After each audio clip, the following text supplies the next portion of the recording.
for refusing to Biden's interview in the Justice Department's investigation into his mishandling of classified documents. Republican Congresswoman Anna Paulina Luna of Florida plans to bring up a resolution this week that would hold Attorney General Garland in inherent contempt, which would force Garland to stand trial before the House and, if found guilty, would lead to his arrest by the Sergeant at Arms. Inherent contempt differs from the criminal contempt resolution already passed by the House, which left it up to the Justice Department to pursue criminal charges against the AG. The DOJ responded by saying it would not prosecute Garland. In Washington, Ryan Schmelz, Fox News. More than 500 people have been charged with gun trafficking and other crimes thanks to President Biden's bipartisan Safer Communities Act signed 2 years ago today.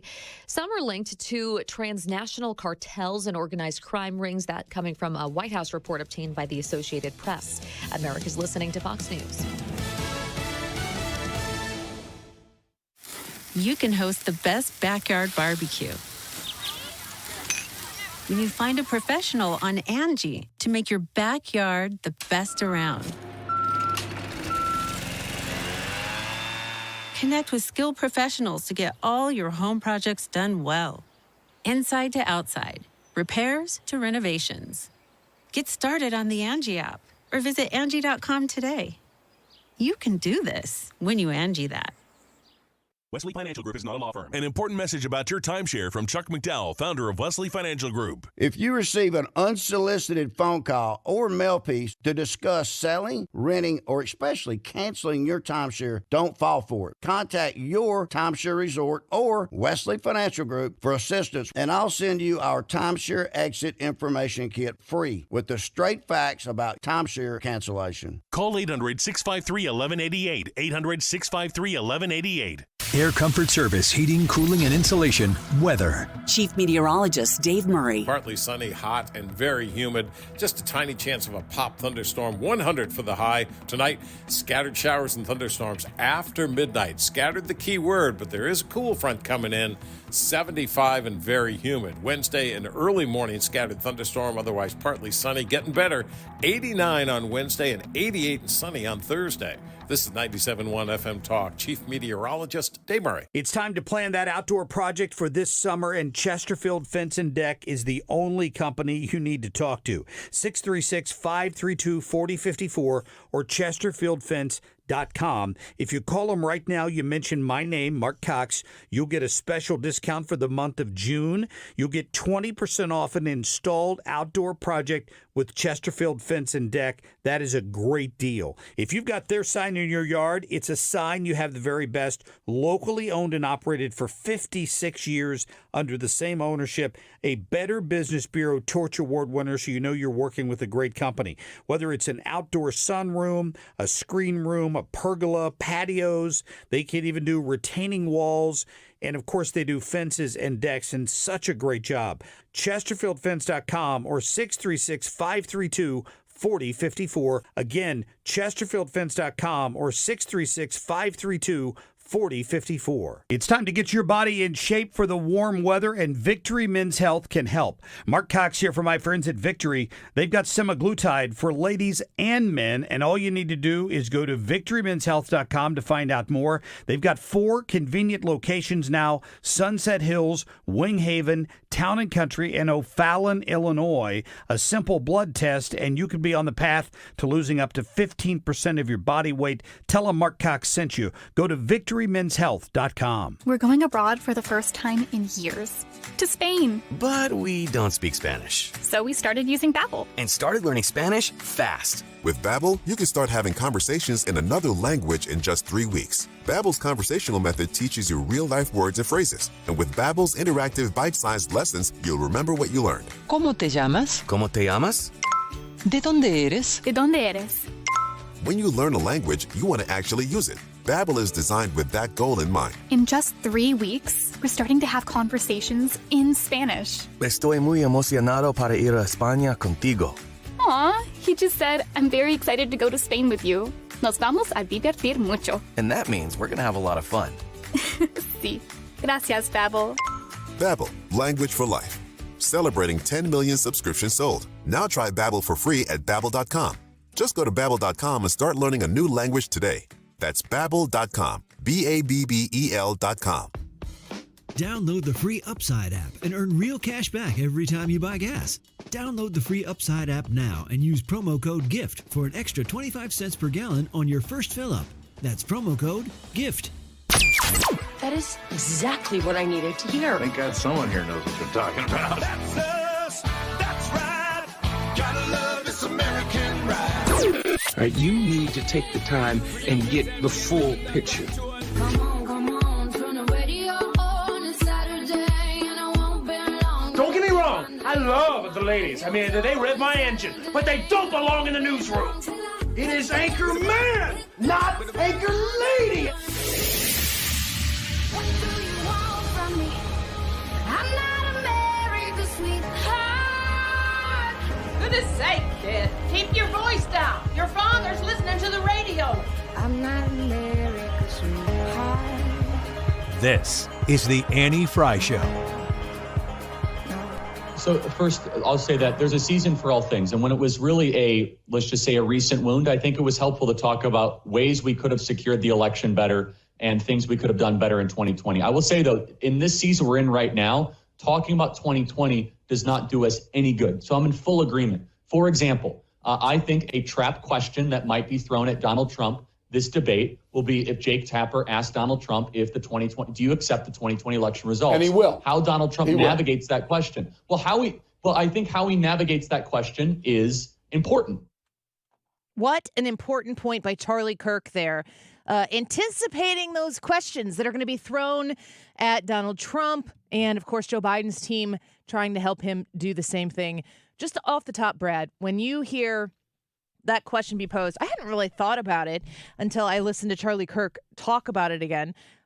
That's probably the first question that if I were Jake Tapper, and knowing what we know about Jake Tapper, in Jake Tapper's own words about what he feels about Donald Trump, what he felt after Joe Biden won the 2020 election, that's going to be the first question that Jake Tapper asks. And however Donald Trump responds to that question sets the tone for everything else. Everything else. Yeah, if you're looking for an angry, ragey Trump for the whole debate, the best thing or your best shot at getting that out of him is going to be asking about those election results at the top of the debate.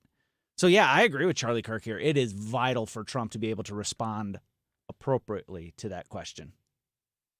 So let's talk about what the appropriate answer to that question is, because Donald Trump can't answer that question. Do you believe that the 2020 election was a fair election and that Joe Biden is the rightful president of the United States currently? He can't come out and say, yeah, I believe that, because that would undo everything that he has done and said so far on the record. And I don't know if this is still the case. And we're going to have Will Scharf in the studio here in just a minute. It seems as though several of the legal experts that I've discussed, specifically the Georgia cases and the January 6th case, that part of the defense, maybe not like the sum total of the defense, haven't discussed this in a while, is that the actions that Donald Trump was taking in the aftermath of the 2020 election, he believed in. He wasn't trying to manufacture or turn over or sneakily manifest votes. And now some people in their chairs right now who are on the left side of the aisle are starting to break out in a rash and being like, he said, I just need you to find me votes. And they're starting to get a little nervous, a little itchy, scratchy. Yeah, but that's not what he said. I mean, it's just simply not what he said. The words that he said and the context that he said them, he explained, and I listened to the entire phone call with the Secretary of State. Is it Raffensperger? Raffensperger. Is that right? Okay. The entire conversation. I listened to the whole thing, front to back. My recollection, specifically of the number of votes that Donald Trump thought were in question, might have been 6 figures worth of votes. Yeah. It was an outlandish number because he felt like there was that much corruption and fraud in Georgia. That's what Donald Trump felt. He needed, what, 11,000 votes? Something like that. It was like 11 or 12,000. I don't remember exactly the exact number. So for the sake of conversation, Donald Trump saying, I don't need you to prove that this actually happened, that actually happened, that actually happened. He gave a whole host of concerns that he had with the issues that he saw in the Georgia elections. Some of it had to do with absentee ballots. Some of it had to do with, the allegation that there were totes of ballots pulled out from underneath the table. There were pipes bursting. There were ballots still flowing in after the fact. I mean, there were all these sorts of things. And let's say that every single one, this is ridiculous, of course, but let's say every single one of those ballots were actually for Trump. What Donald Trump was saying is, I don't need you to prove all of that. If you think that I'm telling you I've got concern A, B, C, D, and E, I have 5 concerns with what happened in Georgia. If you proved all 5 of those to be the way I believe that they occurred, if you were able to prove fraud or whatever it was in all 5 of those circumstances, again, I'm making up the number because I don't know the exact number here for the sake of conversation. Let's say it was 100,000 votes. He said, I don't need you to prove 100,000 votes went my way. That's not what's necessary here. I just need you to find me 11,000 votes that are fraudulent, and this election is overturned. So maybe points A, B, C, and D, in reality, in truth, where some of us exist from time to time, maybe all 4 of those instances did include fraudulent behavior. Maybe votes were counted, ballots were counted that shouldn't have been. Maybe ballots that should have been counted weren't. Maybe in all 4 of those first instances, Donald Trump was right. He was saying, if you can't easily prove those, but you can prove issue E, and when you prove issue E, it gets me 14,000 votes, I win Georgia. And all we need to focus on is concern E. That's what he was saying. But the people who don't like to live comfortably in reality, like the argument here, if I were on the left, if I were somebody who was very invested in the idea that Joe Biden rightfully, legally won Georgia, I would not be investing my time in the find me 12,000 votes argument, because it is legitimately not what Donald Trump said. He was not saying to the Secretary of State to manufacture fraudulently votes so that Trump could win that election. He just wasn't. He was saying, I've got all of these concerns about what took place in Georgia. I don't need you to prove all of them correct. I just need you to prove enough correct that I flipped the state because I believe I rightfully won it. That's Donald Trump's position. So to me, anybody who comes at me and wants to say Donald Trump was trying to get the Secretary of State to manufacture votes, I'm like, you're a disingenuous person. One of 2 things are true. You're ignorant or you're stupid. They're different things. Stupid to think that I'm stupid enough to believe that that's actually what happened. If somebody was coming to me from the left and wanted to push the Georgia conversation and wanted to say point by point, Donald Trump's challenge on this is wrong because there were no ballots and totes under tables at 3 a.m. that were instituted into the election. The absentee ballots were all above board and everything was according to law and there were no concerns there. They did a recount in such and such county and it manifested this many, or it turned around with this many votes. There's a difference in those arguments there, and I'm willing to listen to one person explain to me why the concerns that Donald Trump listed in that conversation with the Secretary of State, why they were false hopes. But if they want to just stop at the point where they say that he was telling the Secretary of State to create votes and throw the election in Georgia on behalf of Trump, if they want to try to assume that I'm ignorant enough to just go, oh, okay, yeah, he's a bad guy. Don't want him. How rude of you to insult my intelligence. Because I listened to the tape. For myself, I didn't need Tucker Carlson. I didn't need Jake Tapper. I didn't need Sean Hannity, or I can't list anybody else. Rachel Maddow. I'm trying to think of all the people that I don't watch on those other shows. The View. I didn't need those people to tell me what I should be afraid of when I woke up the next morning and just take their word up for it. I listened to the tape. You should too if you haven't yet. When people want to argue the facts of the matter, if the facts are the facts, I'm not having that conversation. If you want to take facts that are presented, and listen, a fact is a fact. A fact isn't an opinion or a perspective. And you want to say, yeah, Donald Trump said that he had a problem with absentee ballots or ballot harvesting or whatever it might be. And you want to say they addressed this problem and the answer to that problem is XYZ. I'm going to listen to that because I want to know what the other end of that is.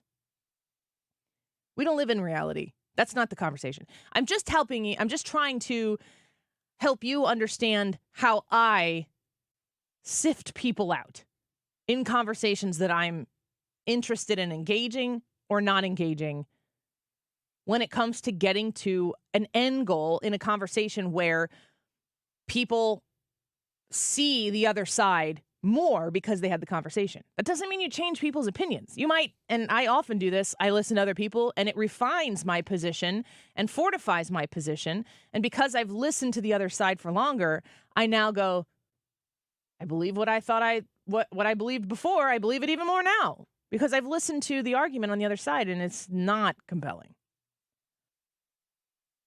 The first question that I bet Donald Trump gets asked is whether or not the 2020 election was a fair and free election. And I have no idea how he's going to answer it. I'm expecting to be disappointed. Yeah, but man, I cannot imagine the debate prep leading up to that they aren't addressing that question. A way to say there were issues, there were problems. It was an unprecedented election. We did things in that election that we'd never done before. There was a lot of chaos and confusion because of the last-minute rule changes. I think that there's a way of saying that while still not giving... He has to make, though, the point that you're making, yes, that's what he needs to do. If that's the advice and the guidance he's getting from his team, he needs to make sure that he understands the spirit of that message as much as just saying, they told me to say A, B, and C, but I'm going to do it in my own way, which just sounds like, no, they stole the election from me. Yeah, he cannot say that. He cannot say the election was stolen. What I would say if I were Donald Trump, and this is me thinking about this for some total of 3 minutes and not having the future of the free world on my shoulders. What I would say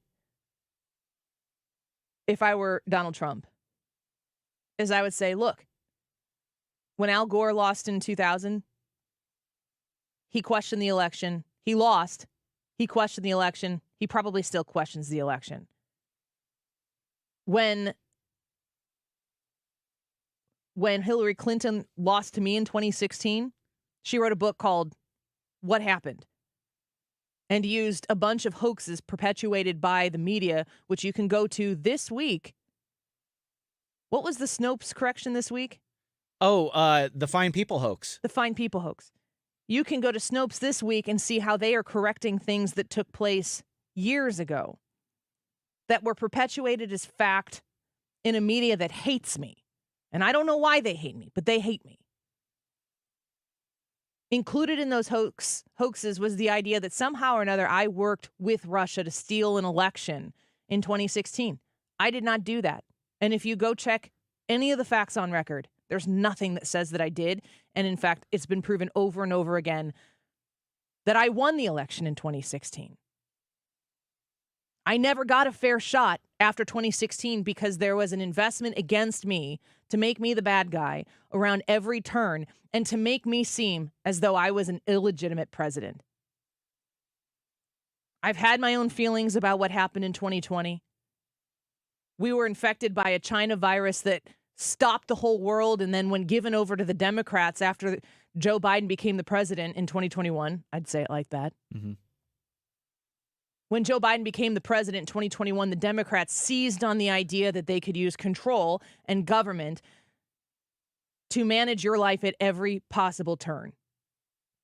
The truth of the matter is that Joe Biden has been the president for the last 3.5 years.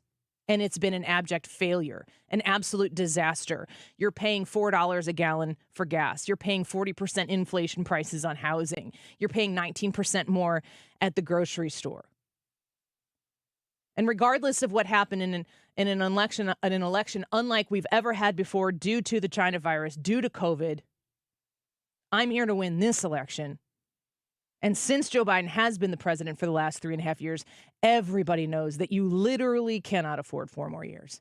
So regardless of what happened in 2020, I intend to win in 2024. Jake Tapper will go, do you accept the results, Mr. Trump, of the 2020 election? And he'll say, I don't think Americans accept the results of this much inflation, of unsecure borders, and we'll find out if Americans accept that or not in 2024. Jake Tapper will follow up, and Trump say, I answered your question. Never, ever, ever, ever, ever say that the election was stolen from him. Never, ever, ever say that elections aren't safe and secure. All of the things that you can believe, all of the things that you can understand, the people out there who believe those things wholeheartedly, they're in your camp. You do not have to spoon feed them. Right. You do not have to get them to come across the aisle or show up on election day or in election season. You need to prove to Americans, Mr. Trump, that with all of that being said, you understand that what is at stake is November 5th, 2024. Period, full stop. Put that in your back pocket. Win this election so that you can refine the future elections to make them safer and more secure. And I would also add in that, he is the second highest vote getter in American history. 8 million more votes, I think it was, that he got in 2020 over 2016 in the midst of the most deceitful, agenda-driven media coverage that a president in the United States has probably ever had to endure. What will he get this year? Let's take a quick break. Will Scharf in studio when we come back. Trump attorney, candidate for Missouri Attorney General, former federal prosecutor of the Eastern District of Missouri. We love it when Will Scharf is in studio with us. He's going to come hang out. You got questions for Will? We love to ask those as well. He's always ready to take the blows, too, if he needs to. He can go back and forth. Annie Fry YouTube channel, the YouTube live chat poll for today. Oh, boy, guys. This is one I need you to vote in and weigh in on. Is Donald Trump a good man? Yes or no? Wink, wink. I wonder what tomorrow's question is going to be. We'll balance things out. Let us know what you think about Trump, though, today. We'll be right back. You're listening to The Annie Fry Show on St. Louis's home for conservative talk. Find the podcast, on-demand audio, and more at 971talk.com/Annie.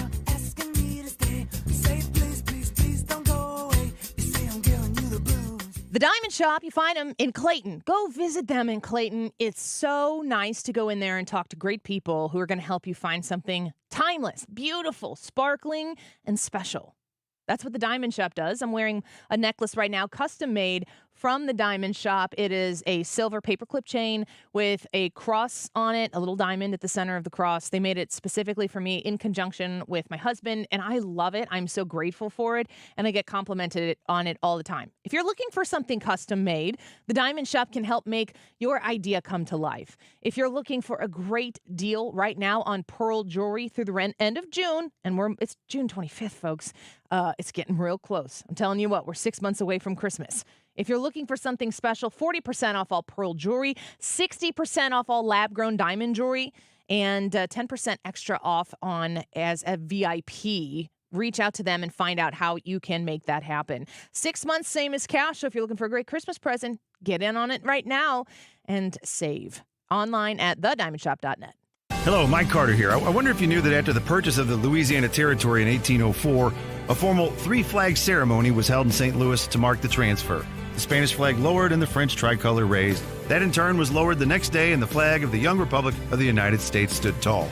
I'm Mike Carter of Carter Law Offices here, and at that moment, the people living here went from being subjects to being citizens of a great free nation. Jump ahead 220 years to what we have become, and over 6 million men, women, and children now call Missouri home. Our largest cities are an economic powerhouse, and our small towns and family farms remain the heart of the nation. A friend wrote me one time at Carter Law Offices, "Hey, Mike Carter, why don't Missouri residents show their pride by flying our state flag more often like the folks in Texas?"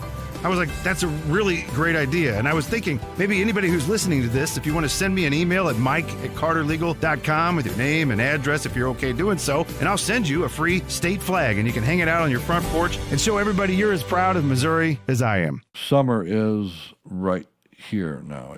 Summer starts June 21st, but let's just say summer started. I have to say, if you have not been proactive and scheduled your checkup to make sure your air conditioner is ready, that's fine, because I'll be honest with you. If I wasn't in the business, I wouldn't either. So if you haven't done it, if you haven't had it checked and it does break down, just save my number in your phone. Not while you're driving, but when you stop or when you're at that light or when that really, really slow driver is in front of you in the passing lane, that's the perfect time to save my number. Call me. It's Bart Inman. One easy number. The easiest of all numbers for Missouri and Illinois. It is 314-293-2600. Or on the internet, it's bartinman.com. That is Bart with a B, Inman with an I.com. We all hear the radio ads about the IRS. They tell you to be afraid, to be scared, and they try to frighten you into calling. I'm not here to do that. Tax Relief Advocates is different. TRA is here to tell you that if you owe money to the IRS, whether it's $5,000, $50,000, or $500,000, we have a solution. It doesn't matter if you're sitting in your car, at work, or with your kids. No matter where you are, call now. 800-699-1059. Don't lose hope. TRA can eliminate or reduce what you owe to the IRS. Generous programs are now available that can give you a fresh start. Our passion is taxes and helping individuals fix their IRS problems. We have over 1,000 five-star reviews on Google and an A+ with the Better Business Bureau. You don't need to be afraid of the IRS any longer. End your tax nightmare today by visiting us online at TRA.com or call 800-699-1059. That's 800-699-1059. Tax Relief Advocates. Real solutions for real people. Experience the beauty of custom-crafted windows that enhance your home's aesthetics and energy efficiency. Look no further than Infinity from Marvin, proudly brought to you by Lakeside Renovation and Design. Why choose Infinity? These windows are not just strong, they're 8 times stronger than vinyl, providing unmatched security for your home. Plus, with Lakeside's expert installation, you're guaranteed precision and perfection. Visit our showroom or call Lakeside Renovation and Design today. Elevate your home with Infinity from Marvin, where strength meets style. You've listened to 97.1 FM Talk. You've heard of Doug Voss of Voss Financial and Safe Money Radio, as he has been a staple as the financial expert on the station for many years. You can hear him on Safe Money Radio several times a weekend right here on 97.1 FM Talk. And you can talk to Doug Voss directly. Here's his number. Call Doug at 844-676-SAFE. That is 844-676-7233. Doug Voss is a registered representative. Securities offered through D.H. Hill Securities, LLLP. Member FINRA and SIPC.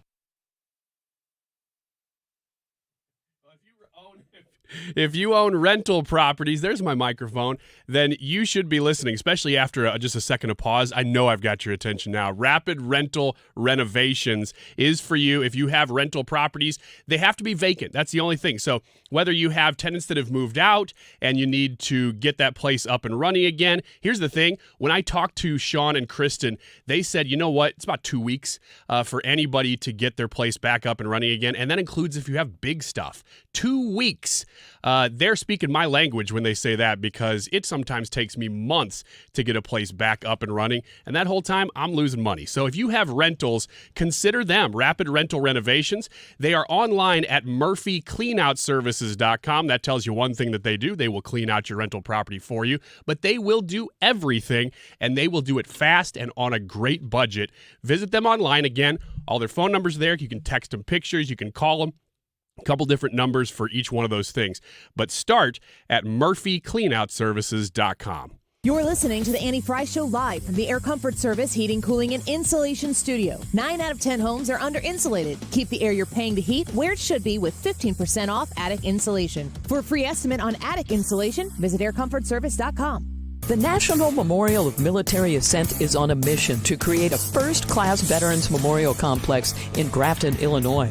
Sue Thomas here. Conservatives Care is honoring our veterans. Learn more at 971talk.com/care.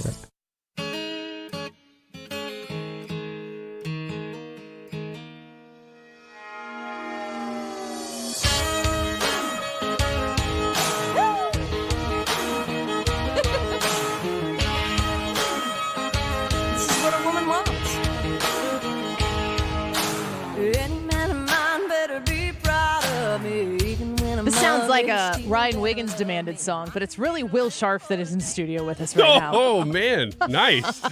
All right, it's Wiggins America. We're just living in it. Is he paying you?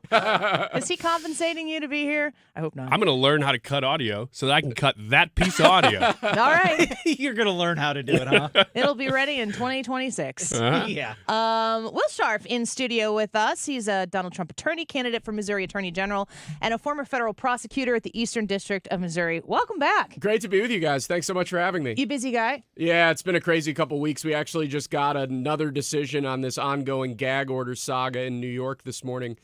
So we've been scrambling to figure out how to deal with that. But, I read an article, and I think it was from NBC News, and it was talking about how the judge there admonished one of the prosecution, one of Jack Smith's attorney there, and was like, I don't like your tone. Yeah, down in Florida, that's Judge Cannon in the Southern District of Florida case. I mean, we're in hearings there today, actually. We were yesterday as well, but I mean, Jack Smith's team has real problems with that prosecution, serious issues of prosecutorial misconduct, evidence tampering, evidence custody issues. Slow down a second here. Let's talk about these things. Yeah, let's do it. You're listing all of these things that should be, I would think, detrimental to Jack Smith's case in their pursuit to capital GT get Trump. The problems that you're talking about, you said evidence tampering, other things. What are we talking about? Yeah, so I think there are three big issues that your listeners should know about in that Florida case. And remember, when the Florida documents case first came down, this was after the Mar-a-Lago raid. All the media, they breathlessly covered this thing. They said this was the most dangerous case against Trump. What's actually happened is that case is on the verge of just totally falling apart. Three big issues there. First, we've challenged the constitutionality of Jack Smith's appointment as special counsel. He was never appointed by the president. He has not been confirmed by the Senate. He's operating in this weird legal territory. We believe he's exercising powers that he doesn't have the right to exercise. That could potentially lead to the dismissal of the case. That's one. Two is prosecutorial misconduct. The prosecution has repeatedly lied about the nature of the evidence in court filings and court pleadings. They've repeatedly made misrepresentations to the court. Previously, they've run roughshod over attorney-client privilege. There are endless irregularities in the way that this case has been brought, and we're challenging all of those in court now. And then lastly is evidence tampering and manipulation. What's come out in recent weeks is that during this raid of Mar-a-Lago, there were not serious efforts made to maintain evidence in secure custody, to make sure that evidence was being kept in the way that it was recovered. They moved things around. They replaced documents with cover sheets.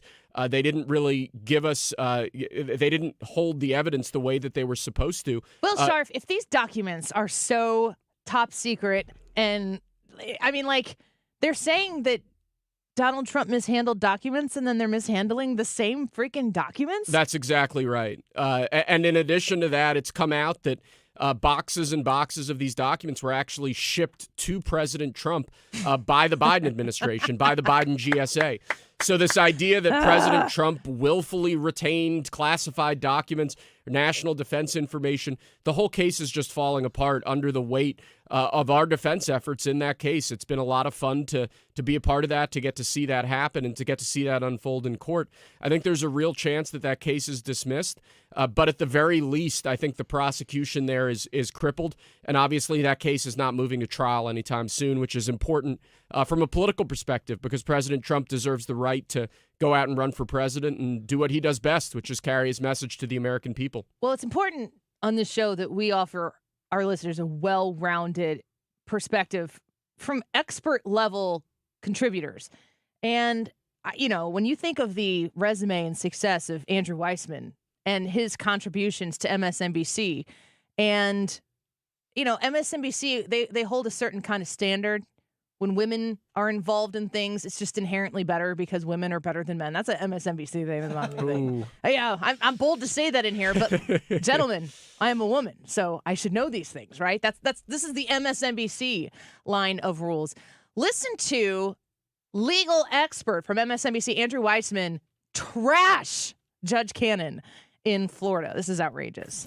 There's no question she is inexperienced, and she does not have the tools to handle a case that's this complicated. That's clear. There's, everyone's seen that.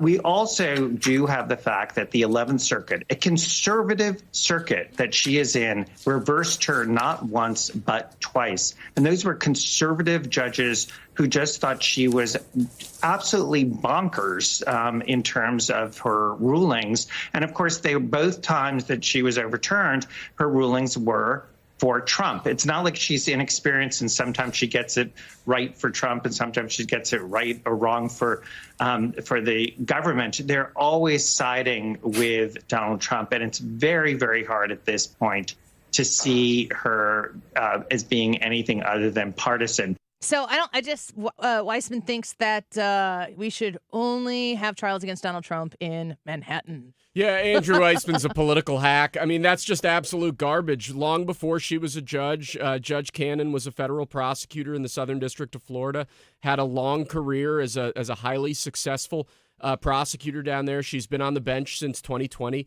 I think she's an outstanding judge, and it's interesting.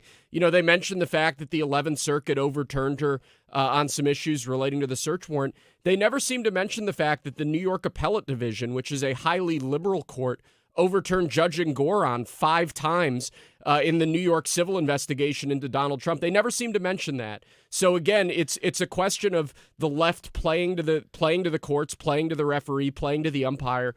They want to always have it their way. And as soon as they end up in front of a judge who's willing to call them out on all of their games, on all of the illegality with these investigations and the way that they've proceeded, suddenly they run to the media and they shout and scream about how unfair it is to poor Jack Smith and his band of illegal prosecutors, that they're being held accountable for their illegal acts and their manipulation of the evidence here. To me, I love to have all my lenses in my bag, and I can pull out this is the MSNBC lens. And I think about taking the MSNBC lens and swapping out the parties or maybe the specific trial. If Judge Merchan in the Bragg case would have been a woman, and Fox News would have talking about how she was inexperienced, incapable of they would have had a field day with the sexism that would be the only thing that mattered. And you're telling me that Judge Cannon in Florida is an accomplished federal prosecutor, has been a judge for 4 years now, and all they're trying to do is discredit the judge and the entire district that she's in. These are the people who play on this. They play the other side of the coin in Washington, D.C., the Department of Justice. What is it? A special prosecutor looks into, I hope I'm saying all these words right, looks into Joe Biden and says, well, he screwed up, but nobody in Washington, D.C. is ever going to find this guy guilty, so we're just not going to try the case. All of this court shopping and judge shopping, it's like the only thing that matters in Florida, it seems, to these people. Yeah, the left wants to railroad Donald Trump. And anything that gets in the way of their railroad effort against President Trump, they run to the media and they complain and they shout and scream. They've done it with the Supreme Court. They're doing it with Judge Cannon now. They don't want a normal legal process to play out in these cases because they believe that Trump was guilty on day one, and they don't believe he should have the rights guaranteed to him under the U.S. Constitution of a fair jury trial, of a fair system of justice, of due process under the law. They believe that the law stops with Donald Trump because of how much they hate Donald Trump. I mean, it's literally Trump derangement syndrome playing out in courtrooms and in the media across America. We see that every day. Well, the syndrome has created a system, that's for sure. I want to go to Fox News right now. I'm glad we have you in here. We're going to play this clip. Let's listen to Fox News. They are reporting on the fact that Judge Merchan has partially lifted Trump's gag order. Let's listen to the latest report. New York Judge Juan Merchan has partially lifted the gag order imposed on former President Donald Trump during his criminal trial in New York City. Because the case is over, Merchan has lifted the parts of the gag order that protected specifically the witnesses and the jurors. But what Trump is still barred from commenting about publicly now is individual prosecutors, court staff, and their family members. This part of the gag order is going to remain in place until Trump receives his sentencing just a few weeks from now. Sandra, we were just talking about this, or you were just talking about this with Carrie Urban a few moments ago. It sounds like this is some pretty big movement in favor of the former president. Yeah, I mean, remember, all throughout this trial, every single time that the former president stepped out in front of that microphone, this was a major frustration of his, this gag order. And the judge has now lifted, to your point, Jillian, parts of the gag order, not in its entirety. Because the case is over, Merchan has lifted parts of the gag order that protected witnesses and jurors. And also, as to reiterate, Trump still cannot comment about individual prosecutors, court staff, and their family members. That part of the gag order remains in effect until sentencing is imposed. So there's an entire order that is attached here. Obviously, this is developing right now in the New York versus Trump trial. The judge has partially lifted the gag order. Jillian, there will likely be continued fallout from this. And so Fox News reporting now that there's been a partial lift in the gag order. This is the New York trial. This is the Manhattan Alvin Bragg trial of the crime that it would take me too long to try to explain something that I don't even understand. So I will just leave it there. Alvin Bragg, partial lifting of the gag order. And Will Scharf is in studio with us. So Will, can you talk to us a little bit about this when we come back from a break? Yeah, absolutely. That's awesome. What great timing. Thank you, Judge Merchan. I appreciate you so much. Let's take a quick break. Get your questions in if you have some. For Will Scharf, we'll ask him on the other side of this break. We've got a couple here from people coming in already, including one from Scoot, who said Trump denied he had documents. He tried to hide documents because of the search warrant. We'll get your thoughts on that one as well when we come back. Don't go away.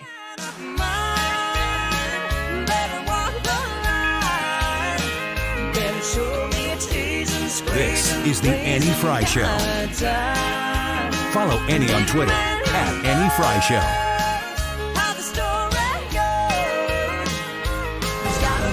Mike Carter here. Too often we lose sight of how fortunate we are to live in Missouri. When I travel out of state on business, people say, Mike Carter, what's so special about Missouri? Well, let's start with the mighty Mississippi and Missouri rivers traversing the state. They were the superhighways of the day, used by French fur trappers and traders. Later, American settlers like Daniel Boone and waves of pioneers drove their teams and wagons along the Boonslick Trail he blazed. Carter Law Offices, right now founded by me, Mike Carter, started and is on Boonslick Trail, near where those intrepid settlers crossed the Missouri to harness the land. Rich soils and generations of farm families like my own grandparents made Missouri the breadbasket of America. Drive a few minutes outside our cities and towns, and you'll find yourself passing miles and miles of undulating wheat and corn, farms and ranches that feed our nation. I'm Mike Carter, and I'm proud to live and work in the Show Me State, a place God blessed just a little bit more. Go to MikeCarter.com to see more about our great state of Missouri. Is your old garage door a real clunker? Overhead Door Company of St. Louis is paying cash for your clunkers now. They'll haul away your old garage door and give you instant credit towards the new insulated door. $200 for the first garage door and $100 for each additional door. Cash in your old opener, too. It's cash for clunkers now at Overhead Door Company of St. Louis. Convenient, free in-home estimates. Schedule online at overheaddoorsstlouis.com or call 314-781-5200. Zero Res has the best deal of the summer for you right now. 3 rooms clean starting at $129 and take $50 off your air duct cleaning package. Call 314-474-2020 or book online at ZeroResSTL.com. We have a YouTube live chat poll every day here on the Annie Fry Show. Today's is very simple, or is it? Is Donald Trump a good man? Yes or no? Let us know what you think about that very question. Is Donald Trump a good man? In the YouTube live chat poll in the Annie Fry Show. It is 12:45. This time check is sponsored by Jerry Kelly Heating and Air Conditioning. It's time for a $98 AC tune-up. It's finally here. Donald Trump and Joe Biden together in one room. Nobody thought he was going to debate. They didn't think I'd accept it. I accept. Thursday night, the presidential debate. Keep it here on 97.1 FM Talk.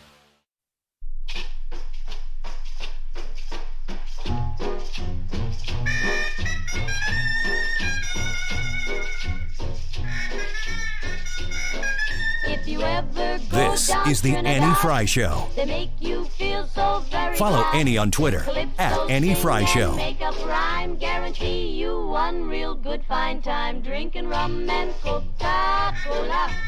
Go down Point Cumana. Both mother and daughter working for the Yankee dollar. All right, welcome back. We've got Will Scharf in studio with us. We always love when we get a Will Scharf visit. He's a Trump attorney, candidate for Missouri Attorney General, and a former federal prosecutor for the Eastern District of Missouri. Will, they just announced that partial lift of the gag order in the Judge Mershon, Alvin Bragg situation in Manhattan. What can you tell us? Yeah, so we got an order this morning from Judge Mershon. We'd moved to lift the gag order now that the trial's over. There was never a reason for this gag order to be in place in the first place. Absolutely unconstitutional, absolutely violates President Trump's First Amendment rights. Judge Mershon lifted aspects of the gag order, but he's left it in place with respect to things like his own family His members. daughter. So President Trump can't talk about the fact that Judge Mershon's daughter is one of the leading Democrat fundraisers in the country. They've left in place aspects of the gag order with respect to line prosecutors who prosecuted President Trump. That would include Matthew Colangelo, who used to be the number 3 in Biden's Department of Justice. So we're going to continue challenging this gag order the way that we have. We hope to get President Trump some relief before this debate on Thursday night, because I think the American people deserve to hear the truth about this trial, and the gag order unconstitutionally abridges President Trump's right to tell the American people the truth. We're going to get, Ryan's going to maybe highlight some comments from folks or questions in the chat here in just a second, but I feel like this debate that's going to be taking place Thursday, and we're looking forward to seeing everybody there at the Dave & Buster's sold-out event. I don't know. It feels like if people were ill-intended, which Jay Tapper would never be, or the other one, Dana Bash. Yeah. Oh, that's like a home field advantage there for Donald Trump. Of course, if they were looking to entrap Donald Trump and ask him questions that he couldn't answer, could he legally get himself in compromised trouble? Yeah, potentially. He could hurt himself at sentencing. Judge Mershon could potentially hold him in contempt. He's held him in contempt for violations of the gag order before. Is that a fee? Or is that a jail time? Because Trump might make an in-kind donation. Yeah, I mean, it could be a fine. It could be jail time. That's what's so outrageous about this situation. In the history of the American Republic, no political candidate has ever been subjected to a gag order like we've seen against President Trump by any court in the country. And yet, in case after case after case, you have these leftist prosecutors who are trying to prevent President Trump from speaking openly about what they're doing to him. Last question before we get to the questions Ryan's going to highlight from listeners. What's the percentage chance that Juan Mershon sentences Donald Trump to jail? I don't think it's high. I think it would be highly, highly irregular. I think that any sentence here should be and likely would be stayed pending appeal. And we have very strong grounds for appeal. I've said publicly before, I don't think President Trump is going to end up being subjected to any sort of sentence whatsoever, whether it's probation, imprisonment, house arrest, anything like that.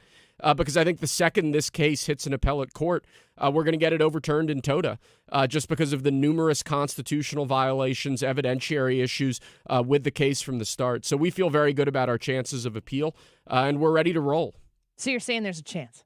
I don't think there's a realistic chance of that. Okay. And I just think that in light of everything with this case, the issues with this case, the serious deficiencies with the way that the case was brought, it would be absolutely absolute madness for something like that to happen. And I don't think even Judge Mershon would go there. Hope so. I hope that's the case. Ryan, you want to highlight some listeners? Here we go. The first one from Edward. If the 11th Circuit were to overturn Judge Cannon for a third time, would they throw her off the case? No. Already, and moving on. They don't have the ability to do that. That's not a realistic thing. But look, this is again, Democrats cheer when you get a radical leftist judge assigned to one of Trump's cases. Yeah, and they clutch their pearls in the other situation. In this case, you have a middle of the road judge who's calling balls and strikes, who sees very serious issues with this prosecution and the way that it's being brought. And the left is crying foul because they're used to seeing President Trump railroaded at this point. And I think they're just disappointed that he's getting a fair shake in a fair courtroom. Next one from Scooter says, Trump denied he had the documents. He tried to hide documents because of the search warrant. That's just not true at all. Oh, I'm shocked. I don't know who Scooter is. Maybe he gets his news from MSNBC or something. I think he does. The factual record in this And case, here. the factual record in this case is actually quite clear. After President Trump left the White House, there were boxes and boxes and boxes of his personal effects that were brought with him down to Mar-a-Lago. In those personal effects, in those boxes of personal documents, there were some documents that the Biden administration wanted back. That includes some documents, by the way, as I said before, that were shipped to President Trump by the Biden administration. President Trump was making diligent efforts to go through all of these materials, pull out the stuff that the federal government wanted back, and they returned binders and binders of documents.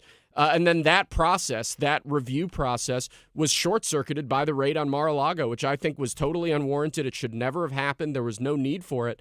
Again, I mean, Joe Biden had documents that he clearly wasn't entitled to have lying around in his garage for years and years and years, and nobody said boo about it. I mean, Mar-a-Lago is a Secret Service secured facility. There's no allegation that these documents got out, that there was any problem with them, other than the fact that the Biden administration thinks there were some documents that President Trump shouldn't have had.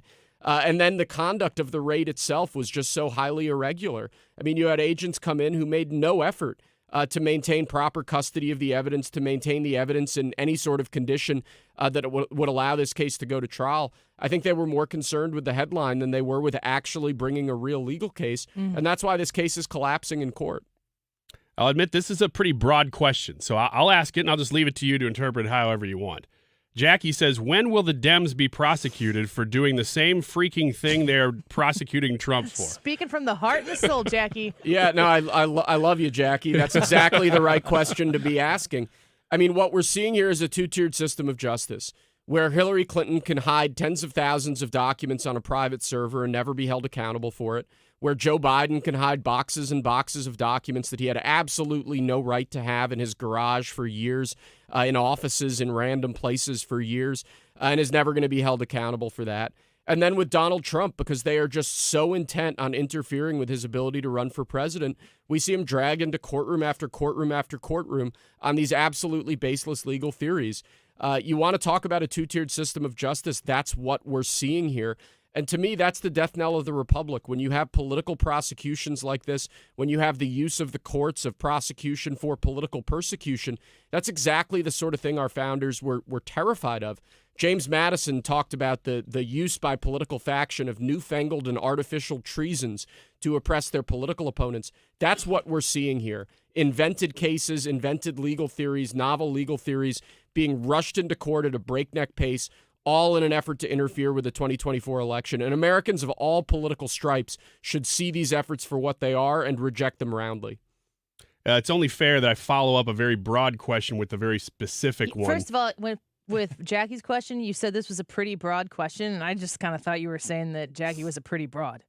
I am. She's very beautiful. Yeah, you have to remember there's a triple meaning to everything I say. Yeah, I know. And it's usually pretty crass. It's 4D chess. Walking around calling women broads. Yeah, I think real deeply before I speak. Everybody knows that. The specific question for you is, I bet $1 Scharf has cowboy boots on. Care to address? I don't know who Scooter bet that $1 with, but he just won himself $1. I'm actually flat-footed, so I find cowboy boots very, very comfortable, and I'm usually wearing cowboy boots. So good guess, Scooter. I'm going to say here, let's see, Edward followed up to his as well and said, can you ask Will if he'll elaborate on the 11th Circuit not being able to remove Cannon? Former Trump lawyer Ty Cobb says he can. Yeah, I don't know what Ty Cobb's talking about there. That would be highly, highly irregular. The mere fact that an appellate court may reverse a lower court judge, that happens all the time. That doesn't mean that they're going to go in and push her off the case or remove her from the case. I'd have to see the Ty Cobb interview that you're talking about there, but I just don't think that's real. I don't think there's any realistic chance of that. Here's another question from a listener. It says, I'm curious about the appeals process. I think they're talking about the Manhattan case. Is there any chance an appellate court weighs in on the guilty verdict with an injunction or anything before sentencing? Is there any sort of appellate possibility that exists before that July 11th sentencing date? So in order to appeal that case, or even in order to file most collateral challenges to that case, we need a formal entry of judgment, and that doesn't happen until the sentencing day. Okay. So I know to a lot of people it seems like things are moving slowly after the jury verdict and before sentencing. I promise you things are going to speed up quite remarkably the day that sentencing occurs. And we're planning to vigorously challenge the jury verdict here just because it's absolutely lawless. This case should have never been allowed to proceed to trial. There are so many issues with the way that the trial was conducted. We're going to seek to vindicate President Trump's rights in higher courts. And as I've said before, if we have to go all the way up to the Supreme Court to do that, we're going to, and we're going to win. I have 2 questions left for you, and we've got 3 minutes left to go to answer them. The first one is on the presidential immunity trial, or case ruling that we're waiting for this week, I assume. And the second one is our YouTube live chat poll, is Donald Trump a good man? Start with the immunity one. Do you have a day that you anticipate it coming down, and what do you expect to happen? So the Supreme Court has decision days, 3 days this week, Wednesday, Thursday, and Friday. It could potentially come down any of those days. My guess is that if it's this week, it'll be Friday, and I think the court could end up going into next week as well. We could see a decision day on Monday or Tuesday before July 4th. I think we're going to win. You know, we felt really good at oral arguments in that case. This is a case I've been working on in one way or another since last August. We feel as though the Supreme Court sees things our way, that not recognizing a doctrine of presidential immunity in the criminal context would cripple future presidencies forever, would fundamentally undermine our constitutional system of separation of powers. So we felt good coming out of oral argument. We're eagerly awaiting the opinion, and we'll see what they give us. But I would definitely put money on our side and not the other side right now. You have less than 2 minutes. Is Donald Trump a good man? Is that the next question? We're asking today, is he a good man? I will tell you, I've spent a lot of time with him in the last few months, and I'm constantly amazed by the fact that despite everything that they're throwing at him, he is upbeat, he's optimistic. I've seen him with his family. I think he's a great man, and I think he's done great things for this country, and I'm looking forward to seeing what he can continue doing for the country. Will Scharf, we always appreciate you coming in here. We're hearing your Attorney General run for the state of Missouri is seeing some success. We've had Andrew Bailey in here as well. 2 good people vying for this position. What do you want to tell people before the August primary to inform themselves? What do you want them to know? Yeah, the polls show us climbing, and they show Bailey stuck. And I think the people of Missouri are ready to reject the Jefferson City establishment this cycle. That's what we hear more than anything else as we get around the state, that folks are just sick and tired of the same special interest and lobbyist games that have occupied our capital for far too long. We're running an outsider campaign. We're excited by the support that we've gotten. We think we're going to have a great summer. Well, I am looking forward to seeing what happens in August, and ultimately this march towards the election, I think, is going to be such a white-knuckle ride for everybody who's involved. Will, you've been such a great contributor to our show, and we're so thankful every time you can come in here and hang out with us. Always love being with you guys. Thanks boots a lot. Boots and all. Do you want to endorse a certain kind of boots, or are you just like a boots guy? I have a lot of different cowboy boots. I think this is actually a pair of Lucchese's right now, a very old, battered pair of Lucchese's. What do you think about that, Ryan? They're pricey, but they're great boots. I'm fine with Lucchese's. How do you spell that? Lucchese. I'm hanging him out. Yeah, that's just like that. Just like that. All right. We want to know what you think on the Annie Fry YouTube channel. How do you spell? Is Donald Trump a good man? Yes or no? You got to vote in this poll today on the YouTube Live, Annie Fry YouTube channel, in the live chat section, and leave a comment. You think yes? You think no? We want to know from you. We're going to take phone calls on this in the 1 o'clock hour. Don't go away. Both mother and daughter. You know, there's a sign I keep in my office that reads, "Remember where you came from." Well, Mike Carter here of Carter Law Offices. We all remember where we grew up, the schools we attended, and the streets we played on, and the friends we made. The Carter family has deep roots in Missouri. There was a Civil War captain from St. Charles County who became sheriff of Lincoln County. My own grandparents had a farm down in Carter County where I spent a couple boyhood summers riding a pig, to and fro. For myself, Mike Carter, I was raised in North County, and before you ask, I went to Hazelwood West High School. Growing up, my parents taught me that if I studied and worked hard, good things were sure to follow. And like many of you, I went to Mizzou, working my way through college, bussing tables, driving for UPS. Then I graduated law school, founded Carter Law Offices, and serve now as a municipal judge and general counsel of the largest employer in St. Charles County. But I never forget North County, where I came from, and the people and places that we all remember that make us who we are. Go to MikeCarter.com and check out some interviews from some other people across the great state of Missouri. KFTK FM Florissant. From the Under Law Injury Lawyers, GetJim.com studio. That's GetJim.com. 97.1 FM Talk. Always live on the free Odyssey app. Debate prep distractions. I'm Therese Crowley, Fox News. Never mind today's ruling that the president's son Hunter Biden's law license has been suspended in D.C. following his Delaware gun conviction. President Biden is surrounded by 16 debate prep advisors at Camp David before the Thursday face-off with Donald Trump. Fox's David Spunt. President Biden has not been at the White House at all over the weekend. He's not expected to be here this week. He's been at Camp David since last Thursday, the presidential retreat in the Maryland mountains. This Thursday, 1 week later, he'll leave from Camp David and fly to Atlanta, Georgia, the site of the CNN debate. Now, former President Donald Trump has suggested both men on stage should be drug tested, but be clear, there's no indication that would actually take place before or after the debate. The rules will be strict. There will be no audience. Microphones will be cut off if a candidate goes over time. Hillary Clinton, with an op-ed today, claims President Biden starts from a disadvantage because she says being president is an everything, everywhere, all at once job. So historically, she says that's led to weaker first debate performances for the incumbent. The NTSB final report on the toxic train derailment that fouled the air, water, and earth of East Palestine, Ohio. An apology from NTSB Chair Jennifer Homendy to East Palestine, Ohio, for the impact caused by last year's Norfolk Southern train derailment, for which we now know the cause. The derailment occurred shortly after a hot bearing detector broadcast a critical alarm about a wheel bearing's temperature. 38 rail cars derailed, 11 of which were transporting hazardous material. The NTSB proposing new rules governing railroads' operational responses to failure warnings amid lingering health concerns and environmental cleanup from the toxic chemical explosion and spill. That Norfolk Southern Railroad has also agreed to settle for hundreds of millions of dollars in class action claims and fines. America is listening to Fox News. Angie's List is now Angie, and we've heard a lot of theories about why. I thought it was an eco move. Fewer words, less paper. No, it was so you could say it faster. No, it's to be more iconic. Must be a tech thing. But those aren't quite right. It's because now you can compare upfront prices, book a service instantly, and even get your project handled from start to finish. Sounds easy. It is, and it makes us so much more than just a list. Get started at Angie.com. That's ANGI, or download the app today.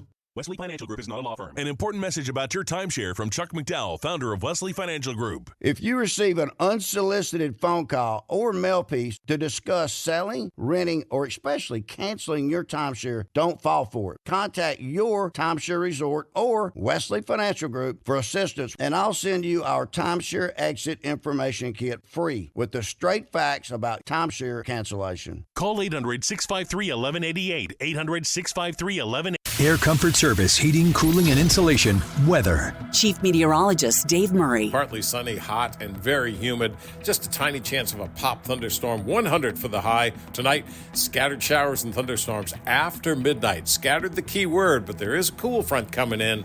75 and very humid. Wednesday, an early morning scattered thunderstorm, otherwise partly sunny. Getting better.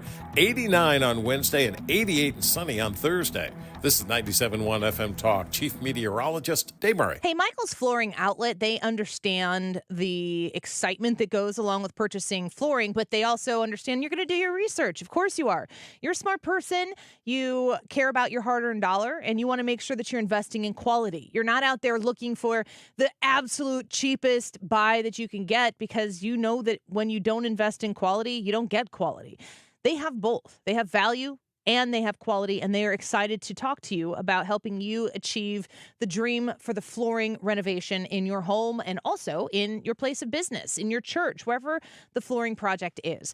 If you're looking for a beautiful carpet, and I adore good, fresh, clean carpet in a home, it's comfortable, it's cozy, Go for the Smart Strand Mohawk Silk Line, or at least check it out when you go talk to the folks at Michael's Flooring Outlet. They have a silky softness and superior performance that you are going to be excited to invest in your home if carpet is what you're pursuing. But they got everything at Michael's Flooring Outlet. They've got 3 locations you can stop by and touch, feel, walk on, experience the flooring that you'll be investing in. But you can start your whole purchase process online by requesting an estimate, learning about their products at igotfloored.com.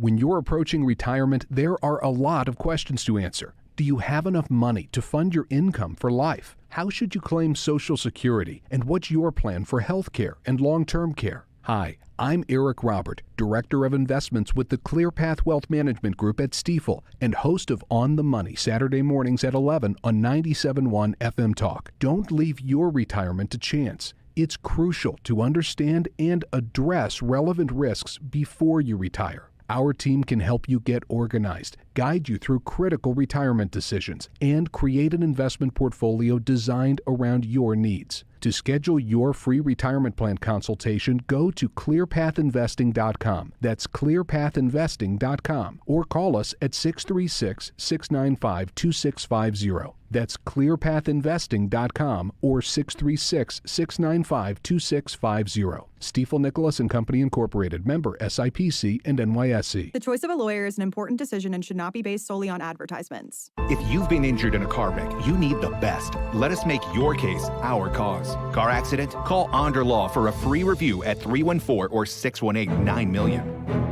You've been listening to the very popular Wellness One for many years, Saturdays and Sundays on 97.1 FM Talk. We're happy to share that we've expanded the show to 4 times a week. Yes, 4 times every weekend. Saturday at 10 a.m., Saturday at 8 p.m., Sunday at 9 a.m., and Sunday at 2 p.m. It's the same great show designed to cut through the nonsense and provide you a common sense, science-based strategy for a healthy life. So join TJ and Aaron for Wellness One. Now 4 times a week on 97.1 FM Talk. The race for Missouri's 15th Senate District is heating up. Mark Cox here. Join me Wednesday, June 26th at the Lodge of Des Peres. We're going to hold a candidate forum. The event is free, but space is limited. Register at 971talk.com/events. That is exactly what I needed to hear. Thank God someone here knows what they're talking about. That's us. That's right. Gotta love this American ride. All right, you need to take the time and get the full picture.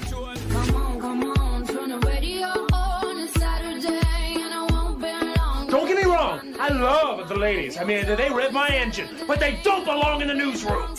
It is Anchor Man, not Anchor Lady. What do you want from me? I'm not America's sweetheart. Goodness sake, kid. Keep your voice down. Your father's listening to the radio.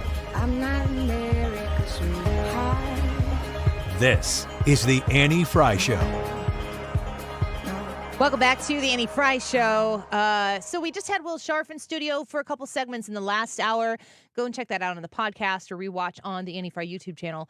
The YouTube poll for today, which we asked him, is Donald Trump a good man? Yes or no? Will Scharf said Donald Trump's a great man. I think that this is one of those questions that kind of contorts people when you don't have to, if you're looking at your 2 options and it's Joe Biden and it's Donald Trump, are you asking, what are you committing to when you vote for them? Because I think you would like to be able to say, I think that person's a good man and I trust them with the responsibility of being the commander in chief and the our nation's executor. I think that you want to be able to say that person's a good man. But I also think that you have to, at the same time, first ask, what is a good man? Because a lot of people look at politicians. This is the thing about politics that really grinds my gears. And that is the goodness that you see and know about people is an invested in, manufactured version of what that politician wants you to think about themselves. It really is the whole deal. Policies are subservient to the idea that when you see that person, you go, I like that guy. I mean, that's all they're trying to do. That's all a politician is really trying to do, which is to say, I like that guy. I like her. She's got my vote. Nobody's like, I'm really interested in their policies on healthcare. Now, you are interested in their policies on healthcare or on protecting the southern border or on the economy or on the bloated size of government, tax reform, tax cuts, tax hikes on the rich, people paying their fair share, whatever the heck that means. You're interested in all that stuff. But how many people will see someone and be like, I just don't like them. I like what they vote for, but I just don't like them.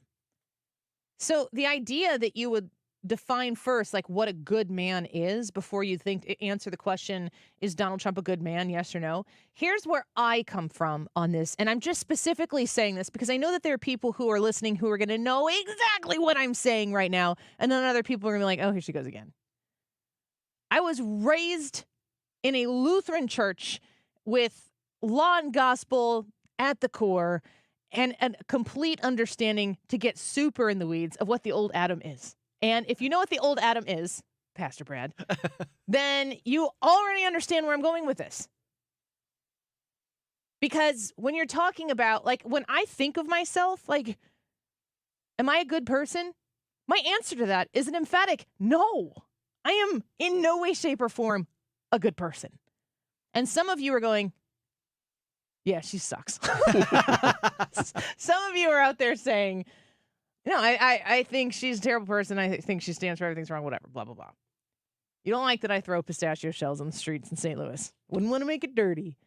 There is a part of me, because of how I was raised in the church, but specifically the Lutheran Church, Missouri Synod, one of those, which is also a very LCMS thing to say, that I have this understanding that I am born into a sinful world as a broken person, and I need something to make me whole. So if in that mindset, in that like Christian place that I come from, and I'm not saying at all that this is where you come from, I'm just telling you that when I answer this question for myself, this is where I'm coming from. When you talk about being a good man or a good woman, there are different ways that I process that, because in a biblical sense, which is my most foundational place of anything, Donald Trump is not a good man. But I'm standing right there next to him as not a good woman. I'm not reading the chat right now, but don't be like, oh, Annie, you're a great person. That's not the point. The point is that I judge myself and all other people, if I'm talking in a biblical sense, based on the fact that we have all fallen short of God's glory, which is the purpose of Christianity, is to be a known and admitted and forgiven sinner. So there's that big bucket of Christian faith that I exist in at all times, good or bad. That is the way I process these things. I'm setting that. I still got a toe in it, but I am asking this question, is Donald Trump a good man? Yes or no? When you put this out there and you're talking to people who are I'll say it this way, who are talking in a secular way, they start listing all of his sins. Mm-hmm. Donald Trump has a few public ones. As Jamie Lissow pointed out in the studio last week, the hush money didn't quite hush the situation. We know a lot about Donald Trump's indiscretions. I'm not Catholic, but there are 7 deadly sins, and you could probably apply a few of those to Donald Trump. I'm not a Catholic, but you could apply those to me as well. I'm not any different in the biblical sense. I am not any different in the biblical sense. I'm not any different than Donald Trump. When you ask the question, is someone a good man, you will often find secularists who will apply morally based Christian values to the situation that they don't actually apply to themselves. Mm-hmm. That's a conflict. That is an unwinnable argument intentionally.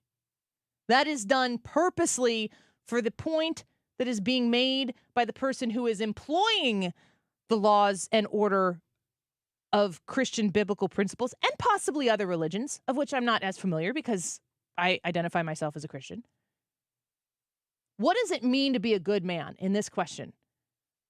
I believe that there are a host in this world of good people that are good earthly people in the secular sense that don't know Jesus or don't follow the same Christian faith that I follow.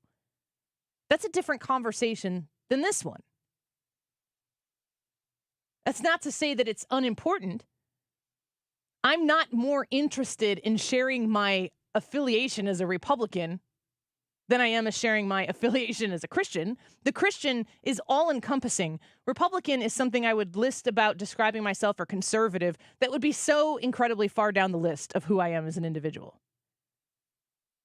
So it's not to say that when I ask this question that I'm asking it outside of faith and Christianity, but you cannot apply Christianity to a situation like this question: is Donald Trump a good man? You can't take that question, ask it, and then have people apply a complete misunderstanding or intentional misinformation about Christian standards in a secular world. Because the idea that Donald Trump is a sinful person does not separate him from anybody else in that context. Is this word salad? Maybe. But I do think it's an important conversation, because anytime you say, is Donald Trump a good man, you are going to have a bunch of people who explain all of the things he's done wrong in his life to explain that he's not a good man. And I'm like, and with that Mary Poppins measuring tape, we are all falling short. Yeah, I actually love this question because it brings up moral issues. It forces you to talk about moral issues. I used to love doing this in college. I became a Christian in college. And then I became a person who loved debating people who were either Christians or non-Christians, whatever. I loved just doing it in college. So it makes sense that I ended up as a talk show host doing that for a living. And when you ask a question like this, I love when people answer it, because you then go, okay, if it's wrong to do X, Y, Z, whatever it is you're putting on Trump, is that wrong for everybody? And usually they say, well, yes, but some caveats. And you say, well, is there any moral truth? You dig down into what their worldview is, because that's the heart of this question. What is your worldview? Which is why you addressed it and said, my biblical worldview would tell me that we're all sinners. We've all fallen short of the glory of God, so we all need a savior. That's the point of questions like this, is to get down to what is your worldview. Well, the interesting thing about this is, too, though, is whenever these people bring up these standards that they don't believe, their purpose in bringing up those standards isn't to say, this is why I don't think Donald Trump is a good person. It's to say, this is why you shouldn't think Donald Trump is a good person. Or why you are a bad person for thinking that Donald Trump is a good person. Because it's about removing themselves from the situation, because they do know deep down that they couldn't stand up to the standards that they're setting for Donald Trump. One of the biggest ones that I see is, well, he is a liar. I'm like, oh my gosh, have you talked to anybody on the face of the earth? Because if you show me a person, I'll show you somebody that's told a lie, at least one, that makes them a liar. Everybody has lied. But you don't want to hold yourself to that standard, or you don't want to hold your particular politician of favor to that same standard. But it's important that you're a bad person, or Well, the delineation there, what Brad is pointing out there, the reason why it matters that you would think that Donald Trump is a good person, and the reason why the same thing doesn't apply to Joe Biden, is because you on the right are Christian people. You're supposed to be good people. If you're a Christian, if you're a religious nut, you should be a good person. And I'm just here to say, you have a misunderstanding of what it means to be a Christian. You inherently are admitting your existence as a broken and depraved person that needs somebody to make you whole. And then I, as a person who I am a saved person, I'm always trying to, there's my faith, and I'm super confident in my faith, but I don't ever want it to come off on the air like I'm trying to smack you around with this. But it's the most defining thing of who I am. So, if we have somebody in here who wants to talk about their Jewish faith, and I've offered that to multiple people, and honestly, and I think this is indicative at the time, they're a little uncomfortable with talking about it right now because of the current status quo. They know that the second that they want to come on here and talk about that, the floor is theirs. So I am in no way, shape, or form attempting to push this on you. And if that's the way it comes across, my sincerest apologies. The Bible card, the religion card, the Jesus card is used by people who don't speak that language or live that lifestyle or have that faith to try to smack down people who do live in that faith when they look at another sinner and say, I'd vote for them. And I can say wholeheartedly that I think Donald Trump is a very good man. I've never had the pleasure of shaking Donald Trump's hand, but I've seen him in person 2 times. I am connected and know personally many people who work with him or have worked with him for years. I actually happen to know somebody who worked with him years and years ago in a business capacity before anything politics was, I just kind of was made aware of this recently, before anything politics was ever on the table. They were just doing business together. And every single person that this individual told me about his experience of working directly with Donald Trump was exactly what people say today. He was super kind. He asked about the family. He paid attention when you were talking to him. He cared. He was generous. He was a good person. And when you rip out even the possibility that Donald Trump is a good man, that's really where the left wins. Because everything that you hear from, I mean, seriously, go look at Kamala Harris and Kamala Harris and Joe Biden's Twitter accounts. Their whole campaign is Donald Trump, scary bad man, vote for us. That's it. And it's the prevailing thought that comes from the left because they need to remind you that not only are you wrong if you think Donald Trump is a good man, but you become a bad person if you think Donald Trump is a good person.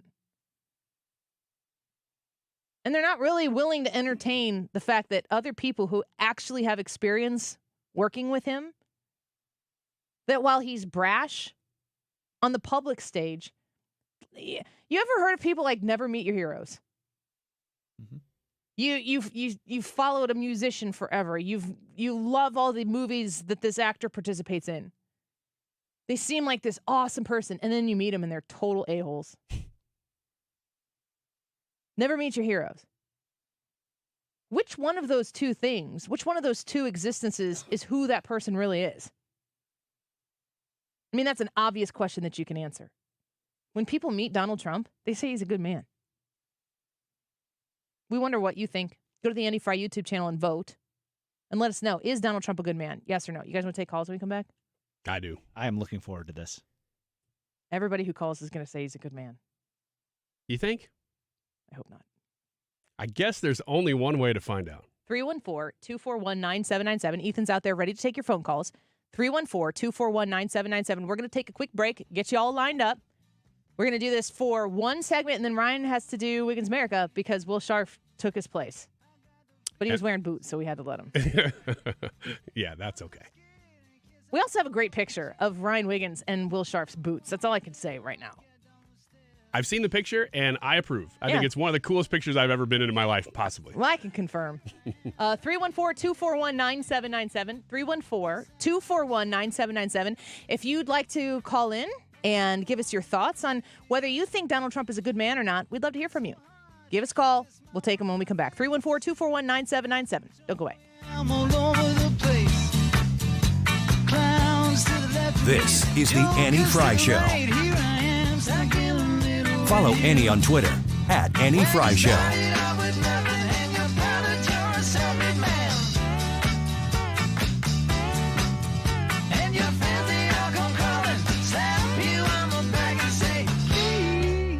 Let's talk about Stewart's American Mortgage and the bagel loan and why Stewie can help you with your mortgage when you're acquiring that new house.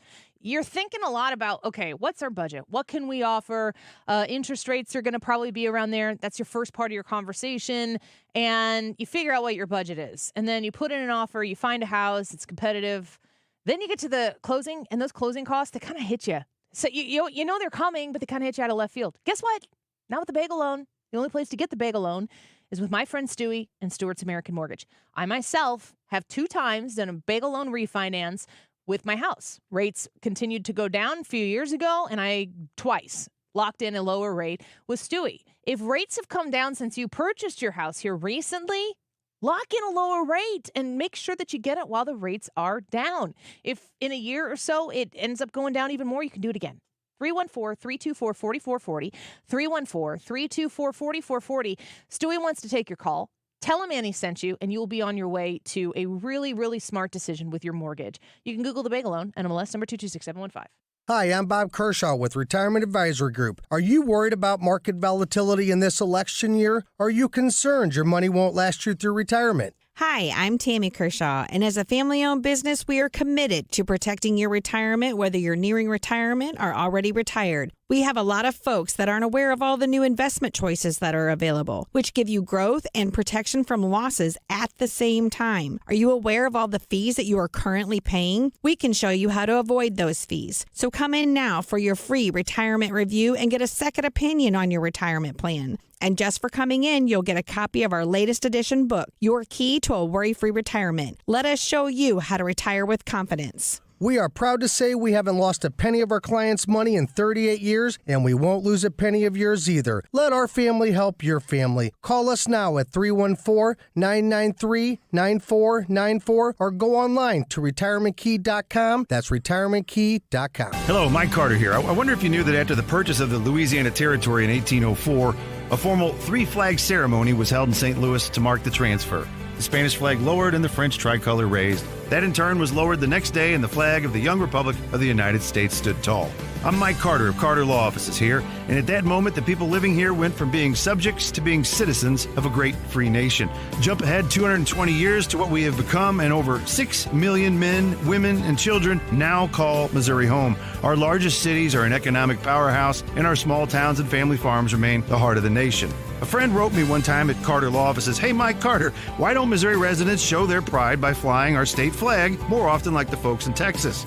I was like, that's a really great idea. And I was thinking, maybe anybody who's listening to this, if you want to send me an email at mike@carterlegal.com with your name and address if you're okay doing so, and I'll send you a free state flag, and you can hang it out on your front porch and show everybody you're as proud of Missouri as I am. We're going abroad for the first time in years. To Spain. But we don't speak Spanish. So we started using Babbel. And started learning Spanish fast. With Babbel, you can start having conversations in another language in just 3 weeks. Babbel's conversational method teaches you real-life words and phrases. And with Babbel's interactive bite-sized lessons, you'll remember what you learned. ¿Cómo te llamas? ¿Cómo te llamas? ¿De dónde eres? ¿De dónde eres? When you learn a language, you want to actually use it. Babbel is designed with that goal in mind. In just 3 weeks, we're starting to have conversations in Spanish. Estoy muy emocionado para ir a España contigo. Aw, he just said, I'm very excited to go to Spain with you. Nos vamos a divertir mucho. And that means we're going to have a lot of fun. Sí. Gracias, Babbel. Babbel, language for life. Celebrating 10 million subscriptions sold. Now try Babbel for free at Babbel.com. Just go to Babbel.com and start learning a new language today. That's Babbel.com. Babbel.com. We've been here 30 years, 30 Christmases in this house, and we have the traditions that most families have. That's Terry talking about her experience with Rhino Shield ceramic coating. We did Rhino Shield 14 years ago, and the house still looks the same as the first day. Rhino Shield really worked with me to help me get just the right nice soft yellow, and it's 14 years later, and it's the same color. The main reason Terry called Rhino Shield is because it's backed by its 25-year transferable warranty. Just sounded wonderful that we could have the house coated with Rhino Shield and not have to worry about it again for 25 years. Take it from Terry. Give Rhino Shield a call now for a free evaluation. 877-25-RHINO. 877-25-RHINO. Or visit 877-25rhino.com. There have been neighbors that have come by and said, "Did you just have your house painted?" Because they wanted to know who the contractor was. And I said, "No, it's actually Rhino Shield." 877-25rhino.com. You're listening to The Annie Fry Show live from the Air Comfort Service Heating, Cooling, and Insulation Studio. 9 out of 10 homes are under-insulated. Is yours? Did you know that there's an R value associated with insulation? To find out your R value or for a free insulation estimate, visit aircomfortservice.com. St. Louis's home for conservative talk. The Mark Reardon Show. Tuesday afternoon, we got no Sue Thomas this week, so Fred will have Sue's News plus more debate preparation. We'll have the very latest. Weekdays from 3 to 6 on 97.1 FM Talk.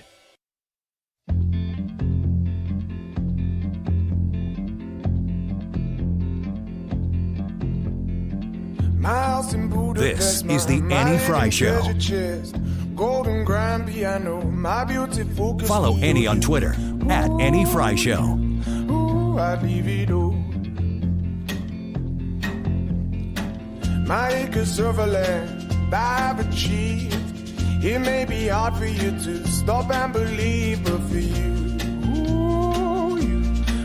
I'd leave it all. Welcome back to the Annie Fry Show. Our YouTube live chat poll for today, is Donald Trump a good man, yes or no? I'm just going to ask you guys for your answer, not an explanation right now, because we've got some people holding on the line that we're going to get to. 314-241-9797 if you want to grab an empty line. Ryan, good man, yes or no? I'm going to take the secular approach here after that conversation and say yes. Okay. I'm going with Ryan here. I'm going to say yes. Yeah, me too. Yes. Okay. We can debate his salvation later. Same standards as we would apply to ourselves. 314-241-9797. Nick, you were the first one to call in. Thanks for calling us. What do you think? Do you think Donald Trump's a good man? Hey, Annie, what's going on? Long-time listener, first-time caller. Love the show. Thank you, Nick. Yeah, when it comes to Donald Trump, I would say that he's a good man. And where I would start with is my belief that if you want to kind of judge a man or the mark of him, I would go to his family. And I think when you look at his family, when you look at his children, when you look at how just well put together they are, how professional they are, that to my knowledge, I haven't seen anything to where they have had any legal problems throughout their lives or any sort of other things in the closet. I just see a well put together family, and I think that is all because of behind the scenes, just what kind of great man and father that Donald Trump is to his children and his grandchildren, by the way. I think that is a wonderful point. Nick, thank you for listening to the show. I really appreciate that, and thank you for calling in, especially for a first-time caller. You know, how your kids are raised is very indicative. That doesn't mean that if your kid grows up and is troubled that you are a bad person, but he very consistently has respectable, reputable examples of children in all of his kids.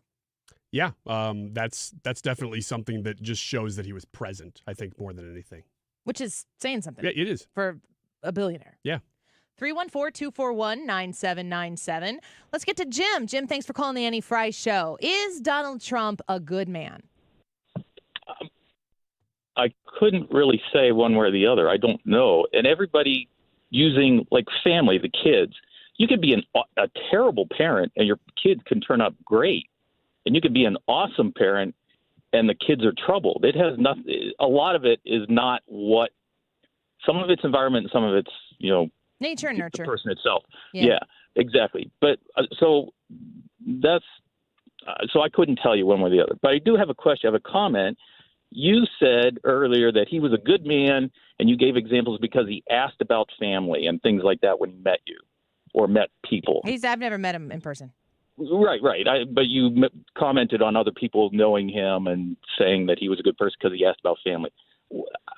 A mass murderer could ask somebody about how your family and be a mass murderer. That doesn't make them a good person. That's true. Because they ask how your family is. That's true. But I have a question for you. Mm-hmm. So I did vote for him twice, but I could never vote for him again. Okay. But my question to you is, back on January 6th, when the riot happened, what is that, January 6th? Which riot? The Summer of Love or the one that the Democrats say took place in January? So you're saying that there was no riot at the Capitol? I mean, you could call it a riot, I suppose. It definitely was chaos. I'm not saying it was an insurrection, but there were things going on that were not. I would not have wanted to be there while that was going down, for sure. Okay, so when that was going on, and from a lot of accounts, a lot of people around Mr. Trump were telling him or begging him to go on TV and say something, get this, tell something to the people to get them to stop. Mm-hmm. And I was watching it on TV, so I know it took quite a while. Yeah, I was covering it live on this radio show. Right. So it took 3 hours before he said something, I believe. I don't think he Is the handled number? that. I don't think he handled that as well as he could have. Okay, so all right, great. Okay, yes, he didn't handle it well. But my question is, okay, so Yeah, let's get to the ship question is part. sinking. Yeah, the ship is sinking, and the captain of the ship is sitting in his cabin going, what do I do? Do I go out and say something that will look bad? I mean, I don't know what he was doing, but taking 3 hours to do it means he's not capable of leading the country as far as I'm concerned. What's Yeah, the I'm question? listening. That's the question. What do you think he was doing? What was he doing during those 3 hours? Well, because I don't know, Jim. I can't vote for him again because I don't know what he was thinking. I don't know where he was. My turn. Yeah. Okay. Go ahead. I agree with you. I don't know what he was thinking. I think that he didn't handle that. I don't think he batted 1,000 at all on that day. I think that he was upset, angry, and indignant on that day. Now, I also, at the same time, Jim, understand why he felt all those feelings. I also understand that he provided the National Guard on that day, and it was rebuffed. That they said, no, we don't need it. So just a second, Jim, it's my turn. I'll tell you when I'm done, and I'm letting you go long here because I usually try to get these done in 60 minutes and keep them snappy. Okay. Yeah. He knew what everybody knew, which was this day was going to be very, very emotionally charged. And I remind people, do you remember what happened January 5th, Jim? Well, a lot of things happened. I don't know what you're asking about. Something really specific happened January 5th. That was a special election in Georgia where the Republicans lost the Senate. Right. It was as hopeless for Republicans in that moment. And I'm talking 100% pure emotion, which is legal to feel in the United States. How you act, how you behave, that's on you. But emotions could not have been more intense. And the president was emotional in that moment, which is usually something that is championed. Emotions are usually championed by politicians on both sides of the aisle, and the left is better at doing emotions than the right is. Emotions were really charged and high. And the president of the United States said, you're probably going to need the National Guard. And they said no. And Nancy Pelosi's tape has just there's no questioning what the situation was and who was responsible. Nancy Pelosi has herself said, this is going to be on me. They did not prepare for that moment, and Donald Trump offered everything at his fingertips to make sure it was safe and secure, and for some reason, it wasn't provided. The truth is, in what you said first, and I will quote you, I don't know what was happening in those 3 hours. If you listened to my show that day, which I have no idea if you even knew I existed at that time and don't expect you to have, I was saying, let's go. Let's listen. Let's get him out here. I wish he would have handled it differently. There's a lot of Monday morning quarterbacking going on, but I have no problem saying I wish he would have handled it differently, and I wish he would speak about it differently after the fact. But what I don't know in those 3 hours, and Jim, what you don't know in those 3 hours, doesn't give me information to say that he is a good man or isn't a good man. I have to go on the context of what I do know. Right, which is why I started saying I don't know whether he's a good man or not. I'm just saying he is not. He failed, in my opinion, as a leader in those 3 hours. I don't care. I understand other people made mistakes too. Yeah. Nancy Pelosi, all that. Those were all. He warned them and all that stuff. But when it was happening, we needed somebody to walk out there, step up and say, hold on a second, everybody stop for here. We need to cut this out. He did. Instead, he did not show up. He did. That's what I'm saying. He just did it late. And I understand your criticism. Well, that's what I'm saying. I get it. We needed somebody right then, Jim, there. And the fact that you didn't, I'm going, you've lost my vote because, in my opinion, you think Joe Biden is better for the future of the country? Absolutely not. No. I can't vote for Donald Trump, but I'm not voting for Joe Biden either. I want the Republican Party to put somebody else out there is what I want. Okay. Well, I was a DeSantis person in the primary, so you and I might have some similarities there as well. I appreciate your comments. I appreciate your honesty. I feel like I'm not going to judge somebody on what I don't know. I have no problem saying I like, there are 10 things about this person. I like 7 of them. Can't stand 3 of them. Yeah. And on the whole, you still got my vote. It's not a perfect science to be able to pick somebody. That's why I said that's why I said I don't know whether he's good or bad. I'm just saying he is not. In my opinion, he's not the leader we need. And so that's it. Jim, thanks for the phone call. I appreciate you. Okay. Talk to you soon. Bye-bye. What do you think about all that? To me, it sounds very much like Jim has needs a means to an end. He doesn't want to support Trump, and this is how he gets there. Yeah, where my mind kept going, which is where you got to right at the end there, where you said, "Are you going to support Joe Biden then?" Because if you're not going to support one of the two, you're basically voting against the whole thing. You're either voting for somebody, or if you're not voting for that person, you're voting for the other one, whether you write a name down, fill in a circle, or whatever. There are two choices. Exactly. And so I always think that one of the best questions to ask anybody who really hates one guy or the other is, do you like the other one then? Because it is a binary choice. I mean, you can vote third party. It's just that you're usually then voting as a protest against the two mains. It's the system we're in. Yeah. I guess my question for Jim would be, was that 3 hours of Trump's silence more detrimental to the country than the 3 years of Joe Biden's policies that have destroyed us economically? Good question. Absolutely. Kim, we got you on the phone right now. Thanks for calling the Annie Fry Show. Is Donald Trump a good man? Yes or no? What do you think? Yes, he's a good man. Why do you think why do you think that? Well, for a lot of reasons, but I know that he loves his country and he has empathy for people. But we watched the debate last night, the 2020 debate last night, and he told Joe Biden that him and Barack were the reason he had to run for president.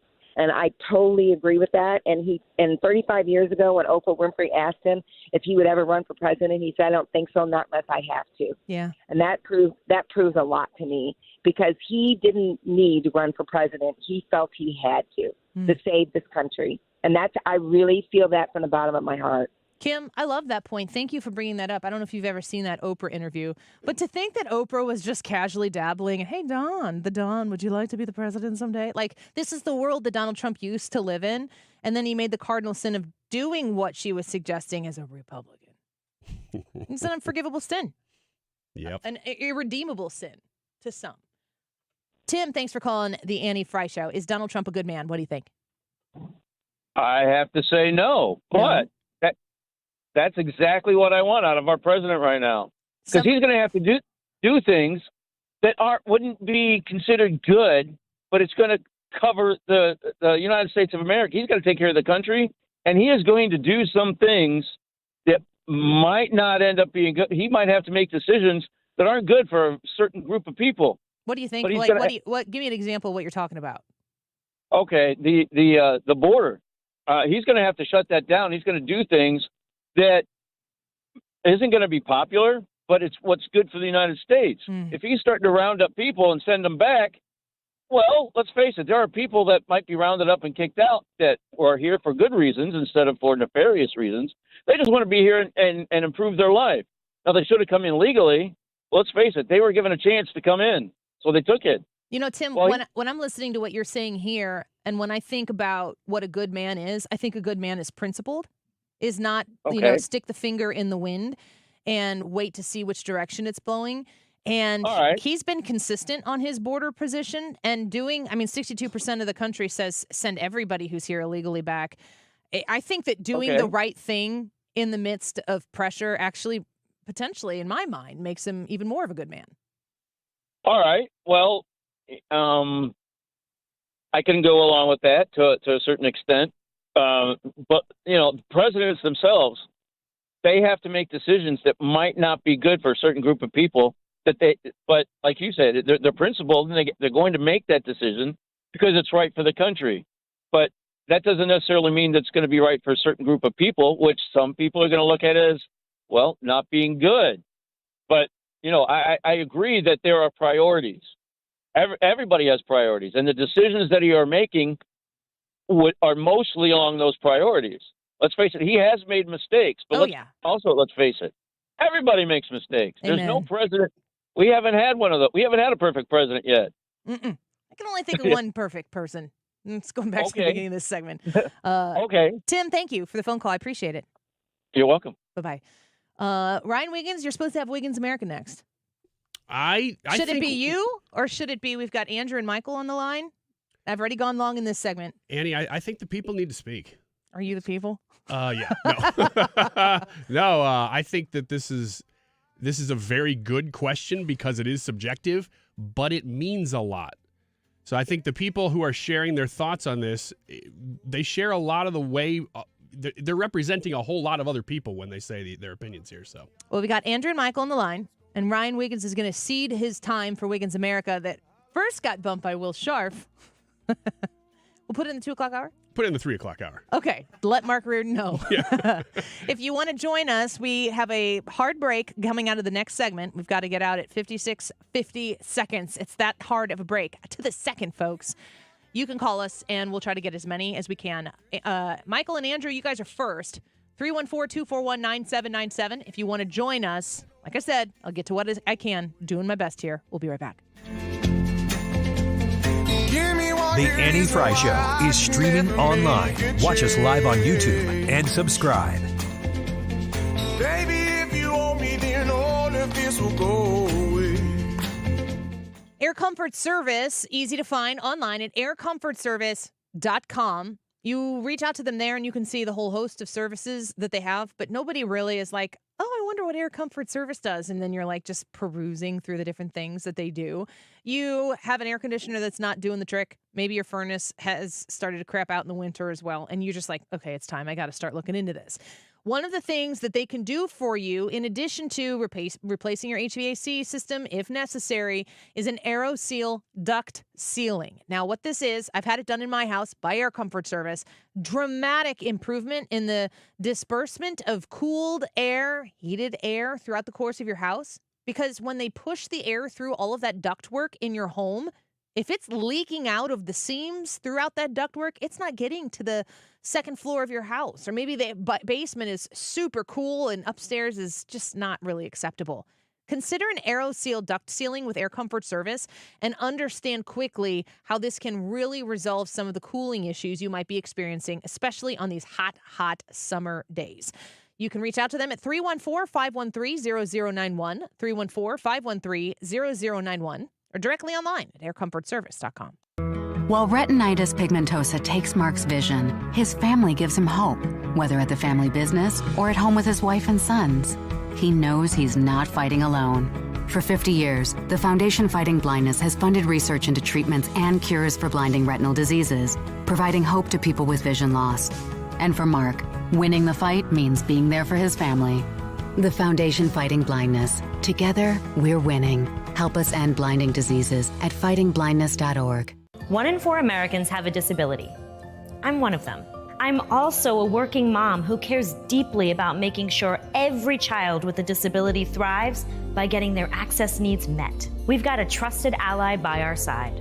Easter Seals provides children and families the foundation for lifelong success through early learning programs, skills training, and prep for college and career. That's my Easter Seals. Make it yours. Join us at easterseals.com. Mike Carter here. Too often we lose sight of how fortunate we are to live in Missouri. When I travel out of state on business, people say, Mike Carter, what's so special about Missouri? Well, let's start with the mighty Mississippi and Missouri rivers traversing the state. They were the superhighways of the day used by French fur trappers and traders. Later, American settlers like Daniel Boone and waves of pioneers drove their teams and wagons along the Boone's Lick Trail he blazed. Carter Law Offices right now, founded by me, Mike Carter, started and is on Boone's Lick Trail near where those intrepid settlers crossed the Missouri to harness the land. Rich soils and generations of farm families like my own grandparents made Missouri the breadbasket of America. Drive a few minutes outside our cities and towns, and you'll find yourself passing miles and miles of undulating wheat and corn, farms and ranches that feed our nation. I'm Mike Carter, and I'm proud to live and work in the Show Me State, a place God blessed just a little bit more. Go to MikeCarter.com to see more about our great state of Missouri. If you need someone you can trust for your eye care, go see the doctors at Ophthalmology Associates. Kim St. Ange here. Doctors Birdie, Malhotra, Brusati, Royer, and Barry are experts in the diagnosis and treatment of diseases of the eye. 314-966-5000 or youridoc.com. Experience the beauty of custom-crafted windows that enhance your home's aesthetics and energy efficiency. Look no further than Infinity from Marvin, proudly brought to you by Lakeside Renovation and Design. Why choose Infinity? These windows are not just strong, they're 8 times stronger than vinyl, providing unmatched security for your home. Plus, with Lakeside's expert installation, you're guaranteed precision and perfection. Visit our showroom or call Lakeside Renovation and Design today. Elevate your home with Infinity from Marvin, where strength meets style. We're talking about the YouTube live chat poll of the day. Is Donald Trump a good man? Yes or no? And you can give us a call if there's some open lines. You can take one of those. 314-241-9797. 314-241-9797 and weigh in on that topic right now. It is 1:49. This time check is sponsored by Jerry Kelly Heating and Air Conditioning. It's time for a $98 AC tune-up. Who are you voting for in the Missouri governor's primary? Join me, Annie Fry, for the Republican Governors Forum on July 11th. Register for this free event presented by the Republican Central Committee of St. Louis County at 971talk.com/events. This is the Annie Fry Show. Find the podcast, on-demand audio, and more at 971talk.com/Annie. All right, welcome back. J-Lo, be quiet. It's my turn now. I was kind of hoping for a little bit more J-Lo, maybe like 2-3 minutes. Oh, yeah, you're the only man who's asking for a little more J-Lo. No, I'm not. Ben Affleck likes it too. I don't think so. Maybe. He'll be back. Part 3. So I have 6 minutes to get these phone calls in. So I am limited on time. So however these conversations go, I have to bust through them. I'm going to get them on to make the point. I'll cut you a deal. 2 calls and then J-Lo. 2 calls and J-Lo. I can make that deal. Let's start with Michael. Michael, thanks for calling the Annie Fry Show. Is Donald Trump a good man? That's our YouTube live chat poll question today, and a question I'm asking you. What do you think? Hey, Annie. I think we all know that Donald Trump is not a good man. I'm more concerned with the reasons that choose to turn a blind eye. You know, Donald Trump, we know that he's cheated on his wife. We know that he's lied. We know that he's not loyal to the people who support him. With Jeff was the first senator who stepped out for him. And when Jeff Sessions did the right thing by law and recused himself, Donald Trump said, had I known that, I wouldn't have picked you. He said that he would take the advice of many generals and went through 3 generals who stood on moral ground. My thing is, you know, along with the tape, along with people saying that he could shoot someone on Fifth Avenue, like, you know, the lies that he did on Barack Obama and said that he wasn't a citizen. You know that he's not a good person. But the thing is that in our history, we have seen where many people choose to turn a blind eye on what's right and what's wrong and neglect their integrity and their moral basis for bias and hate. Okay, so I got to interrupt you here. I've let you go for a minute, and I got to interrupt you here. And I just want to ask in converse, just for contrast, do you feel like Joe Biden, since he's the other leading guy, do you feel like he's a good man? I think that he's more of a good man than Donald Trump. It would be the honest answer. So a little bit of relativity. I think that Joe Biden, I don't like what Joe Biden did as far as mass incarceration bill, right? I don't forgive him for that, right? But I don't, as far as to the degree of the things on a moral basis as a person, I think Joe Biden shows integrity. He shows class. He doesn't name call. He doesn't resort to hate.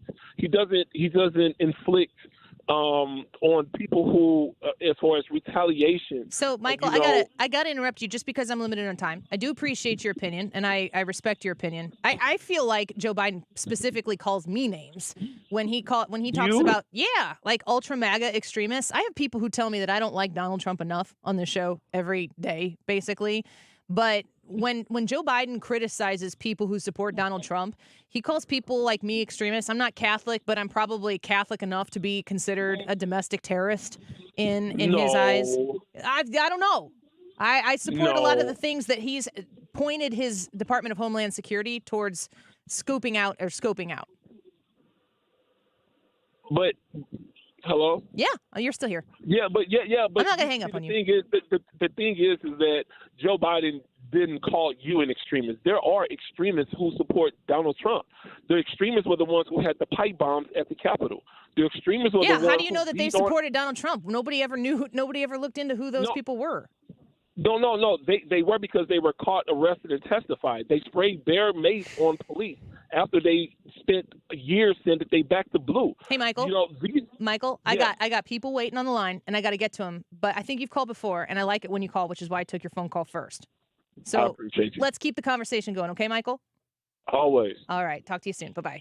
I disagree with some fundamental facts that he's saying there, but all of the things that he doesn't like about Donald Trump, there are a lot of people listening right now and a lot of people who are not listening right now who dislike Donald Trump for those same things that have been amplified by his political opponents. What happened when you run for office? And they would agree with him. I don't agree with him. And I do hear him talk about the relativity of goodness that exists with Joe Biden. I mean, I could go on my own list of things that I don't like about him. Andrew, thank you for calling the show. Is Donald Trump a good man? Yes, he is. And I'll give you one good reason. Name me one person that would work, 18, 20 hours a day for no paycheck, gives up time with his family, is giving up his freedom, and is fighting, a good fight, an American fight against the establishment. I mean, name me one person. Yeah. No one would do it. Everyone that's called, and the last caller, Biden called him Hitler. So let's just put that, you know what I'm saying? So, Andrew. It's ridiculous. Mm-hmm. Thank you for the phone call, Andrew. I appreciate you. It's important to also explain that saying that someone's a good man does not in any way, shape, or form imply perfect. No, not at all. It does drive me crazy. Like somebody who would in 2019 call and try to dig up dirt on their political opponent. I think that somebody like that should be impeached. And if anybody ever tried to put their political opponent in jail, just get rid of that guy. Kim, thanks for calling the Annie Fry Show. Is Donald Trump a good man? Yes or no? I think Donald Trump is a good man today. Why do you think that?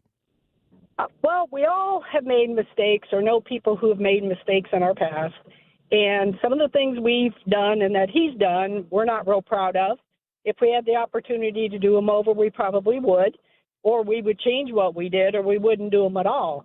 But today, I think he's a good man. People do change, and I think he loves this country, and he cares about the future of this country for his children and his grandchildren. Kim, I think that's a great answer, and I appreciate your perspective there. Let's get to Brandon. Brandon, thanks for calling the Annie Fry Show. We want to know, do you think, is Donald Trump a good man? Yes or no? Trump is a good man. Like Andrew said earlier, he's doing this job. He doesn't even have to. He could go to Mar-a-Lago and eat caviar for the rest of his life, but he's fighting for his country. We got to help him fight this two-tiered justice system. That's why DJT on Ethereum has donated over $500,000 to him already, and we got to get him back in office in 2024. Brandon, thank you for the phone call. I appreciate it. Everybody, thank you for including us in your thoughts and calling us and talking to us about it. I don't hear anybody saying that they worship Donald Trump. No. Incredibly anecdotal, yes. A slice of a small group of people here who have found the Annie Fry Show, and we have our secret little corner. Nobody is here saying that he's the second coming.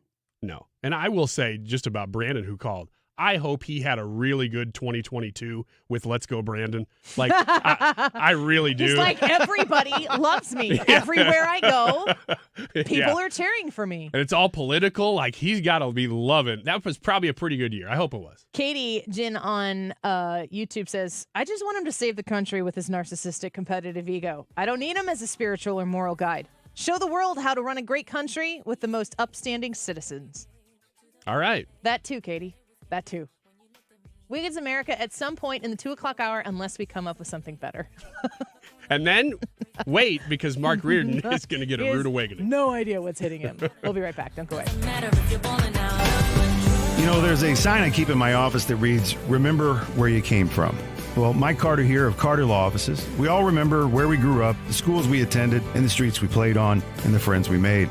The Carter family has deep roots in Missouri. There was a Civil War captain from St. Charles County who became sheriff of Lincoln County. My own grandparents had a farm down in Carter County where I spent a couple boyhood summers riding a pig, to and fro.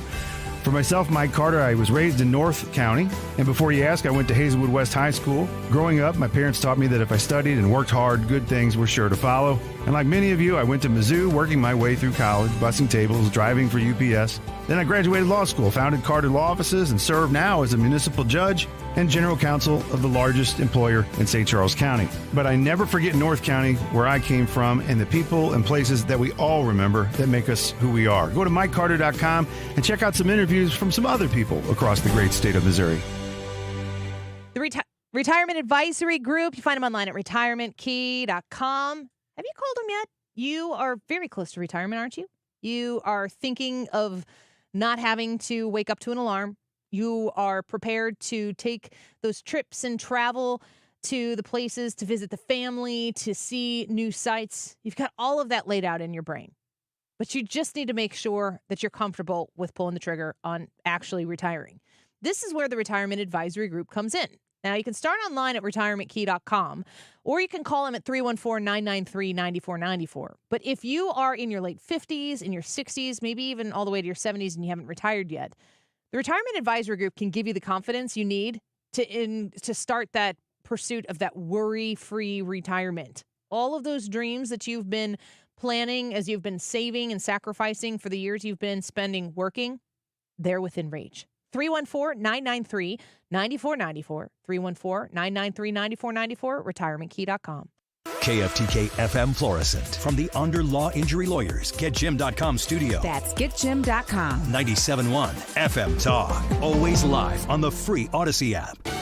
A familiar face gets involved in this presidential election. I'm John Saucier, Fox News. President Biden preparing for the upcoming CNN presidential debate with the help of former President Trump's previous opponent. Fox's Jackie Heinrich explains. Former President Trump's one-time opponent, former Secretary of State Hillary Clinton, is offering a tale of her experience. Clinton advised that Biden not even try to refute Trump's arguments on the issues because it, quote, digresses into blather.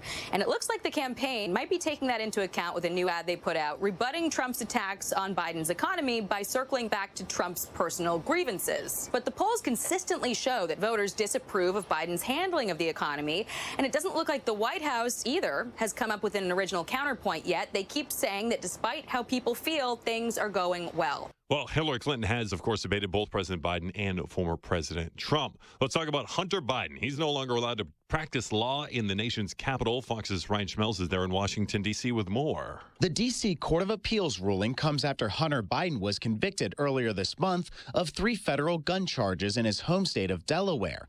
The D.C. bar moved to suspend his license to practice law as required in a case involving a felony conviction. Biden could face up to 25 years in jail, but it's unlikely he'll face a maximum sentence being a first-time offender. Biden's legal team has requested a new trial, arguing the first one went forward prematurely. The decision only impacts his ability to practice law in D.C. In Washington, Ryan Schmelz, Fox News. Judge Juan Merchan has lifted parts of the gag order against former President Trump in his hush money case in New York. Because the case is over, the judge lifted parts of that gag order, which protected witnesses and jurors, but Trump can still not comment about individual prosecutors, court staff, and their family members. That part of the gag order remains in effect until sentencing is imposed. It's scheduled for July 11th. America's listening to Fox News.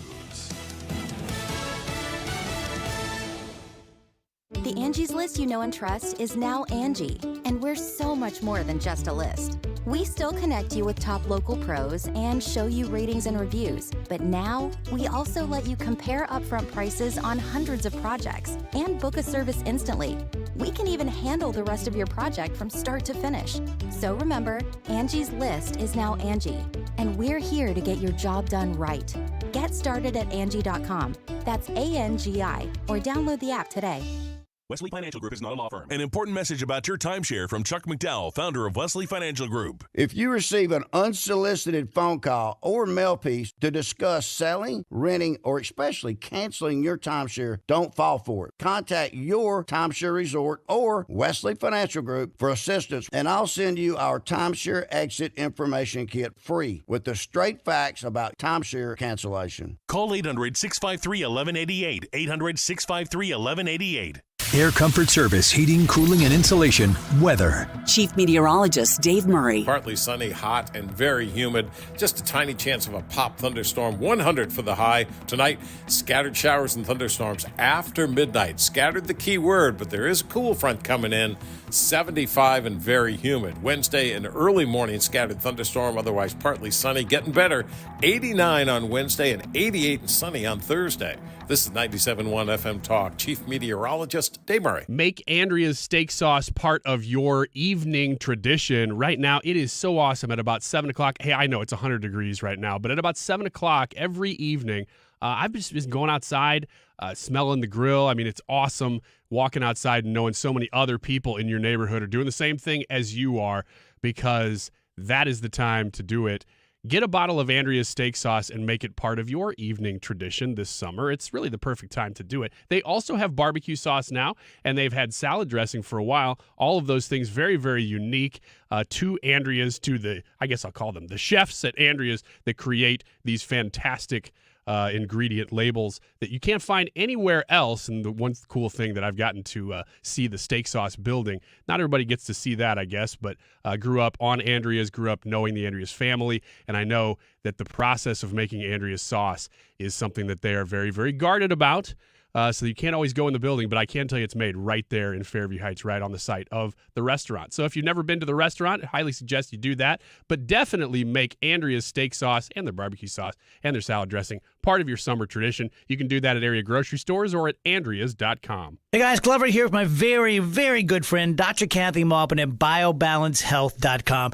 If you have reached that certain age and you're just not feeling very well and nothing's working the way it used to work, go see Dr. Kathy. She is not only a medical doctor, she is a patient of this bioidentical hormone replacement therapy. It absolutely works. It's a long-term solution. She is an artist when it comes to helping you with your hormones. BioBalanceHealth.com for Dr. Kathy Maupin. The choice of a lawyer is an important decision and should not be based solely on advertisements. If you've been hurt on the job, you need the best. Onder Law. Hurt on the job? Call Onder Law today for a free review at 314 or 618-9000000. Did somebody say free diamond bracelet? That's right. Diamonds Direct is expanding upon their best offer yet. Make any purchase this month and receive a free diamond tennis bracelet valued at $2,000. That's right. Any engagement ring, any diamond necklace, any timepiece. Purchase any item valued at $10,000 or more and receive a stunning diamond tennis bracelet at no extra cost. Every purchase of $10,000 or more qualifies. So hurry into Diamonds Direct. Your chance to get a free tennis bracelet ends June 30th. Details at diamondsdirect.com. Hey, it's Mark Reardon. If you're nearing retirement or already retired, call my friends Thomas Helbig and Bob Kershaw with the Retirement Advisory Group. They'll show you how linking to the market is much safer than owning the market for your retirement savings. They're the official financial advisors of my show. Go to retirementkey.com. Let a cold, sinus infection, or allergies ruin your day. Breathe easier, sleep better, and feel healthier with Navage. Visit Navage.com, Walmart, Walgreens, CVS, or a store near you. We're here to help you get registered to vote, whether you're in Missouri or Illinois. Democracy 2024 on 97.1 FM Talk. If you need help getting registered, go to 971talk.com/vote.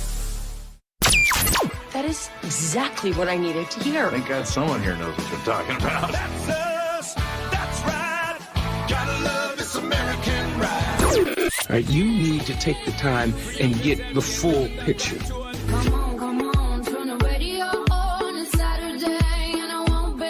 Don't get me wrong, I love the ladies. I mean, they rev my engine, but they don't belong in the newsroom.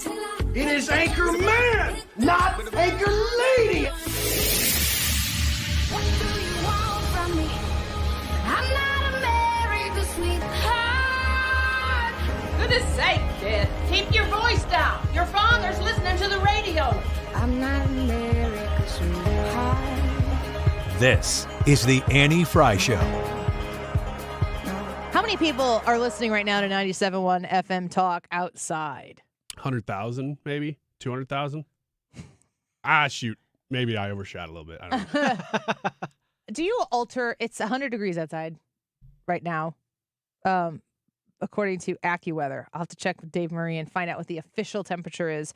But it says, according to my AccuWeather, it's 100 degrees and it feels like 106. And I'm looking at the hourly. And at 3 p.m., it's going to get up to 103. Man, why can't it ever be? It's 100 degrees, but it feels like 80. Why did it never go the other way? Heat index, Dave Murray. I mean, it's 100 degrees and it feels about 65 in here right now. So, well, okay. Science. The answer is science. Okay, well, if it's science, I won't argue with Do you dramatically, you're an indoor worker. I don't know how much you're confronted with this crazy heat. I will experience it when I go outside. And then, of course, in the evening at baseball games, if we have baseball games, I don't know. There's a part of me that's like, it's summer, it's hot. Do you dramatically change your course of action when it's like this? Well, I mean, because of work days, no, not really. But in the evenings, we were just having this conversation last night. I mentioned this in my Live for Andrews just now, that when it's about 5 o'clock and you're headed out the door to go to an evening sport event, you're going, oh, this is going to be terrible. But by the time you get there and you get loaded up and you're playing the game at 6:30, it's starting to feel pretty good. Now, 100 degrees is something else. You just get used to it. Yeah. But, 6:30, 7 o'clock, it actually feels great outside. It's not just, it's tolerable now. It's starting to feel real nice at that time. My perfect temperature is 86 degrees. You guys were in the low 70s or maybe the 60s? High 70s. Yeah, I'm high 60s, I think. I like it a little cooler. I like fall. Do you dramatically change anything you do in the summer when it gets this hot? No, not really. I'm actually looking at this. I'm going, man, I'm probably going to work out outside today instead of going to the gym because everybody's going to be inside at the gym. And I can go over to the park by my house and do a lap on the park. And then they've got that park exercise equipment that they just put in. I'm going to do that. I used to cut grass. And so I would be out in this right now. What time is it? 2 o'clock. I'd be finishing up, whatever yard I was doing. I tried to get started early. You can't get started too early because of the dew on the grass and you don't want to leave clumps. But the dew on the grass? Mm-hmm. D-O. Yeah. D-E-W, guys. Come on now. It was like D-O-O. Yeah, now you're getting it, Ryan. Joke is always funny when you get it and when Ryan gets it. Uh-huh. And plus I added to it by adding another O. Mm-hmm. That was the key to that joke, is that you thought I didn't know what I was talking about, but ultimately I was talking about feces. Back to you, Andy. I'm done. I would sweat and drink water. And for me, I cut my grass usually Sunday nights, and I'd cut myself. Where do you work out? Brad's going to work out outside on the outdoor exercise equipment. Ryan? When Brad was talking about working out outside, I was like, that sounds like the worst possible thing that I could come up with. But I'm also picturing Brad out there carrying tires, full timbers and things, and just Flipping running, tires, hitting stuff with a hammer. like the full ESPN strongman workout. Rocky 3, but not in the snow. Yeah, all the stuff. I don't know exactly what your workout regimen is, but the fact that you're willing to say, it doesn't matter. It's 100% I'm going outside. And I'm going to do it anyway. I'm like, man, you're more man than I am. I would rather tolerate high temperatures than a crowded gym. What does that tell you about my personality? Ryan? Well, when I see a lot of crowds, for instance, last night I did not have the perseverance to go through with getting the ice cream that I went out to get because of high crowds, Brad. So I didn't get to go get ice cream. It was 9 o'clock at night, and I was looking at the drive-through line going, nope, not in the cards for me tonight. So do you work out?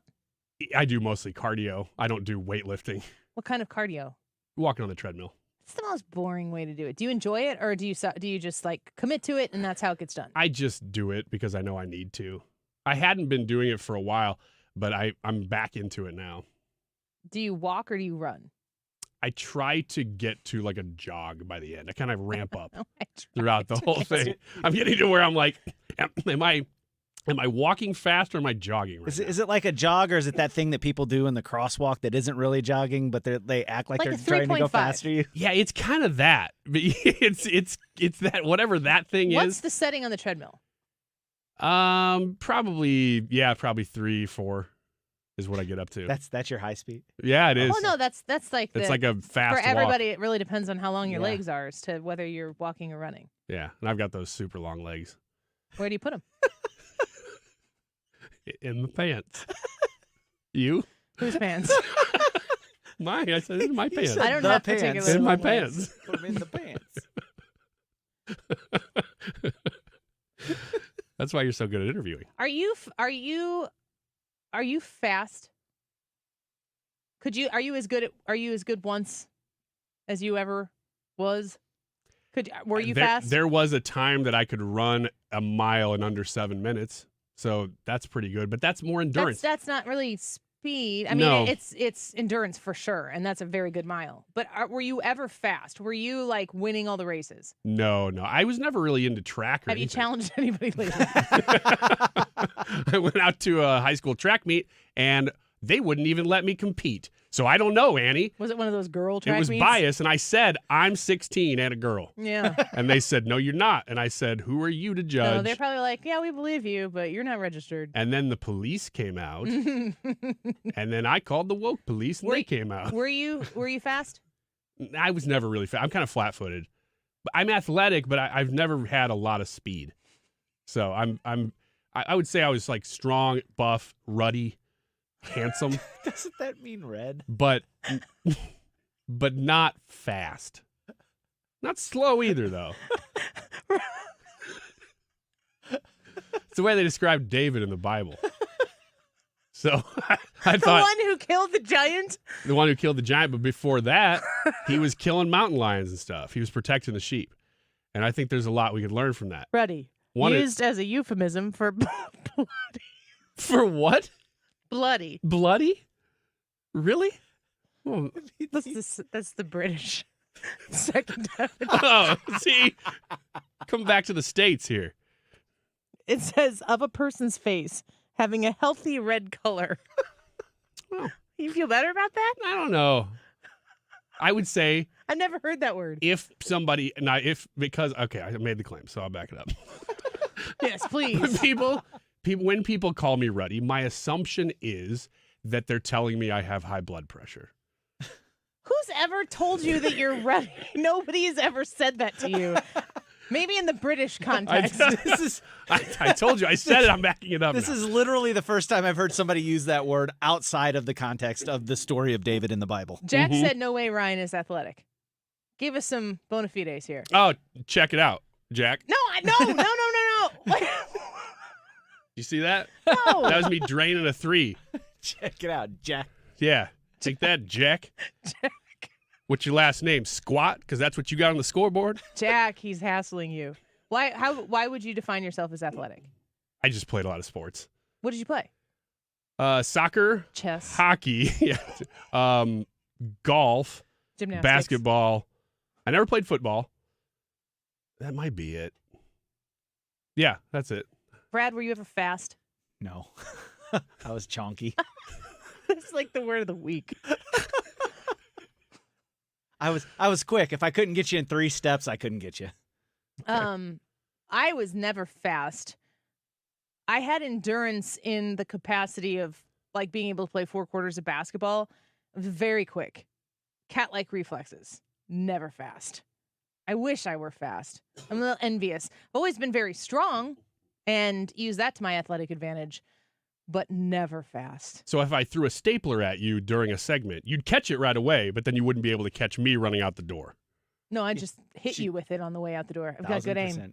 Ooh, dang. You got to reconsider Staple doing you that. right in then. the forehead.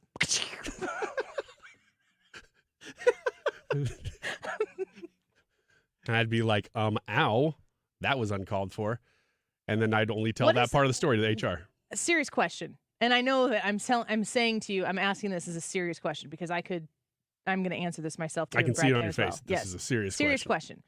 And this is where you completely crap on the fact that I'm asking a serious question, still try to do really, really funny comedy. Yeah. What is the one physical attribute that you don't have that you've always wished you had? Mine, I've always wished that I was thinner my entire life. And I grew up in the 90s where there wasn't a size 0, there were size 00s. Like, I grew up in the time of, one of the times, of hip huggers and hip bones sticking out. And so I always wanted to be thinner. But I have always been super strong. And it's like, I don't think that I, like the false idea of the body type that I wanted to have, I would never have been able to athletically compete the way I did athletically compete and had good success in some things that I did and a good athletic career. There's nothing that you're going to read about anywhere. But I always wished that I was thinner and was a runner. And COVID was the only time where I would ever have defined I became a runner because I could leave the house and come back, and it was like the getaway. That's what I would say for myself. Mine is much easier than that. Okay. Hair. I just wanted to have more hair. But when did you start losing your hair? I was like 19. So young. Oh, man. Yeah, pretty. Well, the thing is, I've always kind of had a high hairline, and I knew, like, in high school, I'm like, this is better gone. enjoy this. And then it's gone real slow, but it's, I'm 42 now, so it's going more than it was. Take your hat off. I don't even know where your hairline stops. It's a great radio. There we go. How long is your hair? I mean, your hairline is pretty much at the top of your head. Yeah. How long has it been there? You have to tell us. What are you doing? I'm putting my headphones back on. Oh.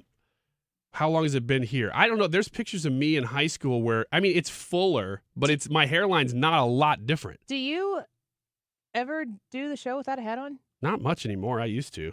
I feel like you used to, but you do look different. I do look different without Do a you hat. wear a hat because of your hairline? I do on the show. Off the show, I don't care. Yeah. But for the camera, I wear a hat. Yeah. For the people? Yeah, for the people.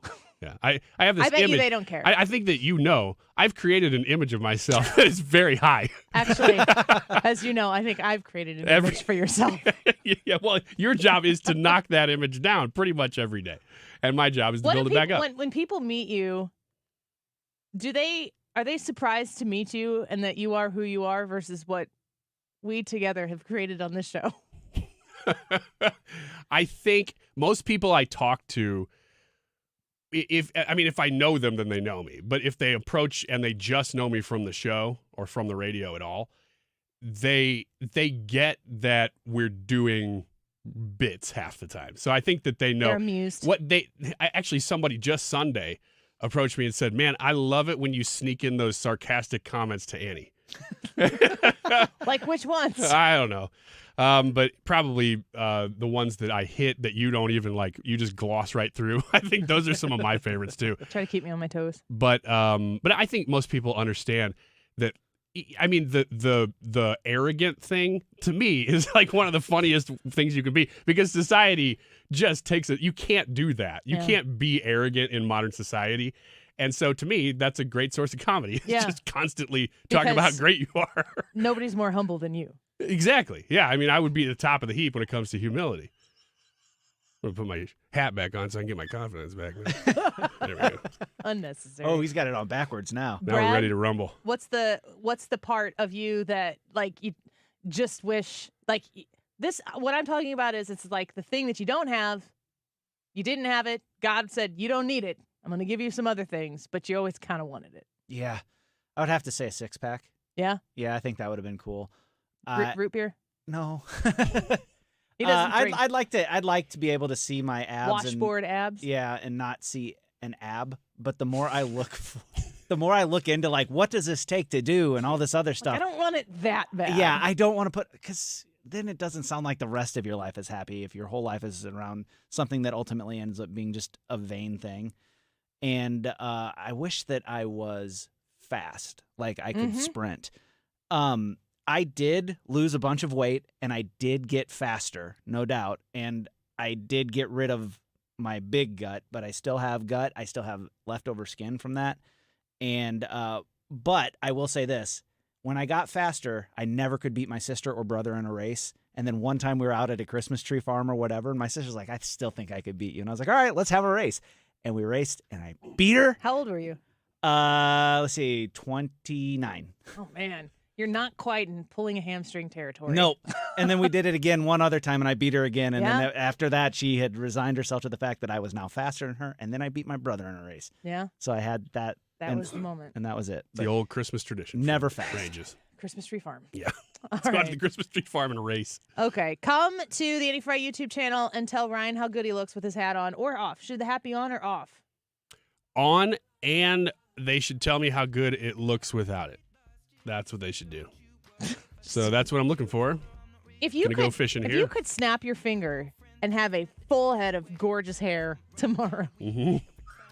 It'd be long, I Well, can tell you that. I don't know why this is so amusing to I me. want to see Ryan with the flow. Oh, yeah. Would you show up with like Brad Pitt long flowing locks of hair and just be like, this is the new me. Yeah, and it wouldn't be wispy either. The only thing that I would show up with is a fan.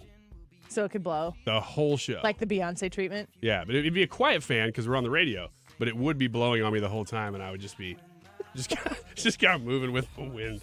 You know, we could put wind on you without the hair, and you could just we could do that. live your dream. We'll be right back. The Annie Fry Show is streaming online. Watch us live on YouTube and subscribe. Jen Teske with Remax Alliance. You can find her online. Her last name is spelled Teske, jenteskehomes.com. Go visit this website right now and you can learn more about her while I'm talking about her. jenteskehomes.com. When you're looking to sell your home and list your home in this kind of wild and crazy world that we're living in right now when it comes to the real estate market, Jen navigates the whole thing for you. And she positions you for the best outcome when it comes to the sale of your home. She understands what's out there, what's not out there, how to position your home in a way that is going to attract buyers and get you the results that you have been seeking out. If you are moving to the Illinois side and you are looking to buy a home and you want to make sure that you're getting what you're investing in, that you are making a good decision with your investment, Jen Teske and her team at Remax Alliance will 100% help you get to a conclusion of that real estate purchase that will make you incredibly happy and excited to recommend Jen Teske to the next person you know who's looking to buy and sell in Illinois. 618-541-1010, 618-541-1010. Reach out to Jen Teske and tell her I told you to give her a call or a text. jenteskehomes.com. Our lives aren't like they used to be. They're busier. Early morning Zooms, grabbing coffee to make that in-office meeting, getting to your kid's soccer game on time. Life is different, and so is advertising. To reach any audience, you need your message out there in all media, broadcast to streaming, on screens, and right to the ears of your customers. And that's what we do at Odyssey. Let's build a media campaign that targets the customers you know and want to reach more of. Right here in our community. Advertise with Odyssey. Visit ads.odyssey.com.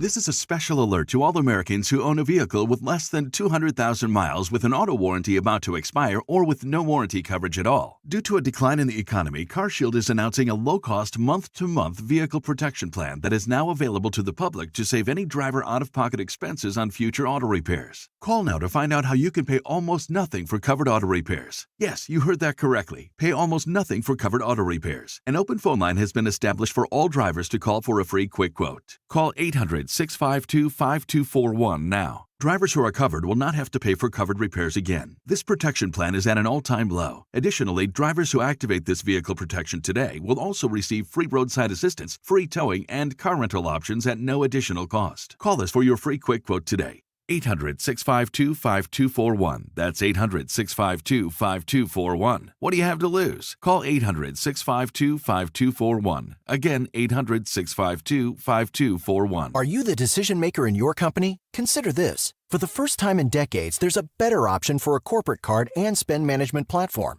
Meet Ramp, the only corporate card and spend management system designed to help you spend less money so you can make more. Most corporate credit cards offer points as incentives, but those points amount to less than their worth in real cash value. Ramp's business cards offer you cash back, real money in your pocket. Plus, you control who spends what with each vendor. And Ramp's software collects and verifies receipts automatically, which means you'll stop wasteful spending and close your books in hours instead of days. Businesses that use Ramp add up to 5% to their bottom line the first year. If you're a decision maker, adding Ramp could be one of the best decisions you've ever made. And now get $250 when you join Ramp for free. Just go to ramp.com/free. Ramp.com/free.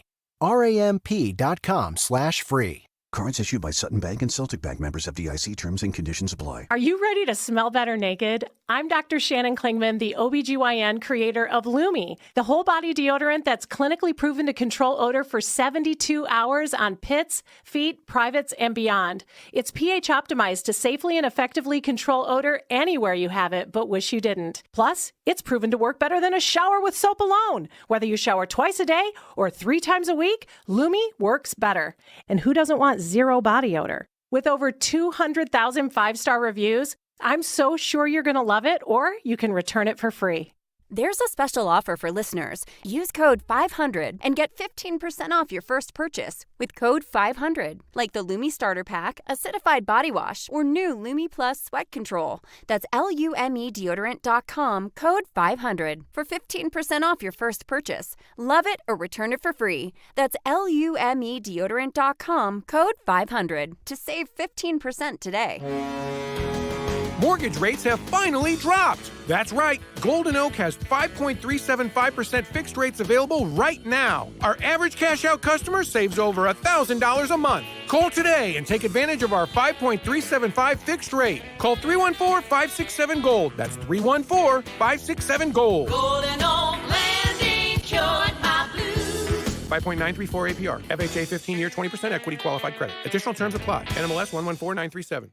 You're listening to the Annie Fry Show live from the Air Comfort Service Heating, Cooling, and Insulation Studio. Air Comfort Service is proud to support Greater St. Louis Honor Flight. Sign your veteran up for the Honor Flight today at gslhonorflight.org. And for heating services, visit aircomfortservice.com. This is your home for Democracy 2024.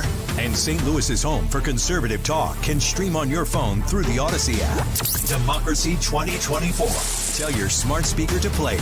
97.1 FM Talk.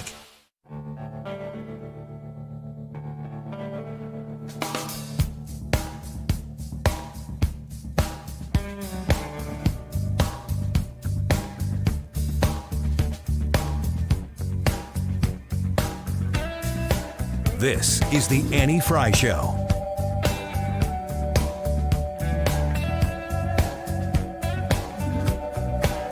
Wiggins! Oh! Wiggins! All right, we'll let you do it. Thank you very much. There's a Yeah. little bit of a story behind this one, so I need to set it up. So when I was, we've been doing sports every night, and it's been so hot. Been loading up not just the kid that's playing the sport, but the other kids with all kinds of ice and water and water bottles and things. And I realize as I'm loading these things up every night that there's a weird sense of happiness that comes over me whenever I fill up a bottle with ice. And I was like, why do I get happy when I fill up a bottle with ice? Well, I figured it out.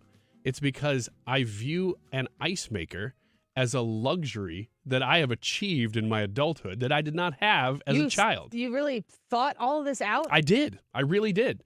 And I thought that is really interesting. I wonder how many things are out there like this that Did you have ice trays? we had. Well, yeah, we had ice trays, but you had to, have to go through a process to kind of do that, and you got to keep them Break 'em. still. You got to make sure they're not sitting crooked or anything. With an automatic ice maker, man, I was like, oh my gosh, we've made it, because we just got a fridge, I think in 2019 or 2020 that had one. We never had one before. Are you talking about an ice maker in the door or just an ice maker No, in just general? one in general. Now, if you go to the door, then I would feel like I was basically Ritz-Carlton. Instead of Ritz Cracker. Yeah. Right now, I'm in the saltine category. Man, if you didn't already have a drag name. Which is Cold Turkey, by the way. Kind of fancy? Yeah. If you ever see downtown St. Louis Cold Turkeys dancing tonight, you need to come see me dance. Because What a threat. Because you can't quit me. When that's why I'm called Cold Turkey. Oh. It's so bad. The content that could and won't be made. Yeah, no cameras allowed. Ice in the door when we bought the house we're in currently. Well, the house we were in before, we had bought a refrigerator that had ice and water in the door, and I did feel like I had taken a step forward in life to have the ice and water in the door. And a funny story about that, the ice maker got messed up, and so my husband had to take it out and fix it or whatever, put it back in. Months and months later, we realized he had lost his wedding ring, and he didn't know. We just figured it was gone. The next time that we cleaned out the ice maker, it was in there. What do you mean in there? How does it? Well, if the ice if it for some reason melts or freezes or whatever, and you've got to take the container out of the freezer. Oh, it was in that he thing. went in to clean that out or whatever, and his ring is a little bit big on his finger, and it fell off in there, and we months later found his wedding ring in the ice container in the refrigerator of the ice maker. Wow, that's not a surprise either, because they say in the summer that your ring is harder to get off when it's cold. Well, it's just the way your body swells. Yeah, exactly. So this is a list of things that I found that seemed luxurious when you were a kid, and I've compiled this from all over the place, but maybe now it's not. So I want to know if A, it was a luxury for you when you were a kid, or if this was just a normal thing, or if you didn't have it at all, or, and now is it a luxury for you with your kids or for you personally now? So that was number 1, is an ice maker. Number 2, going out to eat. Was that a luxury for you when you were a kid? Definitely as a kid, but there weren't even that many restaurants. No. Yeah, it was for me too. I remember specifically that whenever my dad would go out of town, which wasn't a whole lot, business trip maybe once a year or something like that, we would get Chinese food. And because my dad, I don't think, liked Chinese food very much, it was a huge treat to go get something at a restaurant. It's not that we never went out to eat when he was there. We'd go on vacation and stuff, but... Did you ever leave church or maybe a place that you would go frequently, and when you left, it's like if you turn left, there might be food or ice cream or something, and if you turn right, you were just going home? Yes. Oh, I see what you mean. And so you'd be sitting in the car, and you'd just be like, oh gosh, please turn left. Please turn left. Please. He turned left! Going to Northside Dairy Bar. That's the way it was when we were growing up. So it was a luxury for you too. I think it was a luxury for everybody. Yeah, I do too. And much more than it is now. We treat fast food especially like it's just, that's what you got to do. Oh, McDonald's, going to McDonald's. It's like, oh, man, we're going All to American meal, McDonald's. $2.99, a whole meal. Heck yeah. That's number 2. 2B is if you go to a restaurant, getting an appetizer. Like, I don't remember getting appetizers at a restaurant. There's none of that. No, Yeah, right? No, we never got appetizers. The only time I can remember really going out to eat much is for very special occasions or if we were on vacation.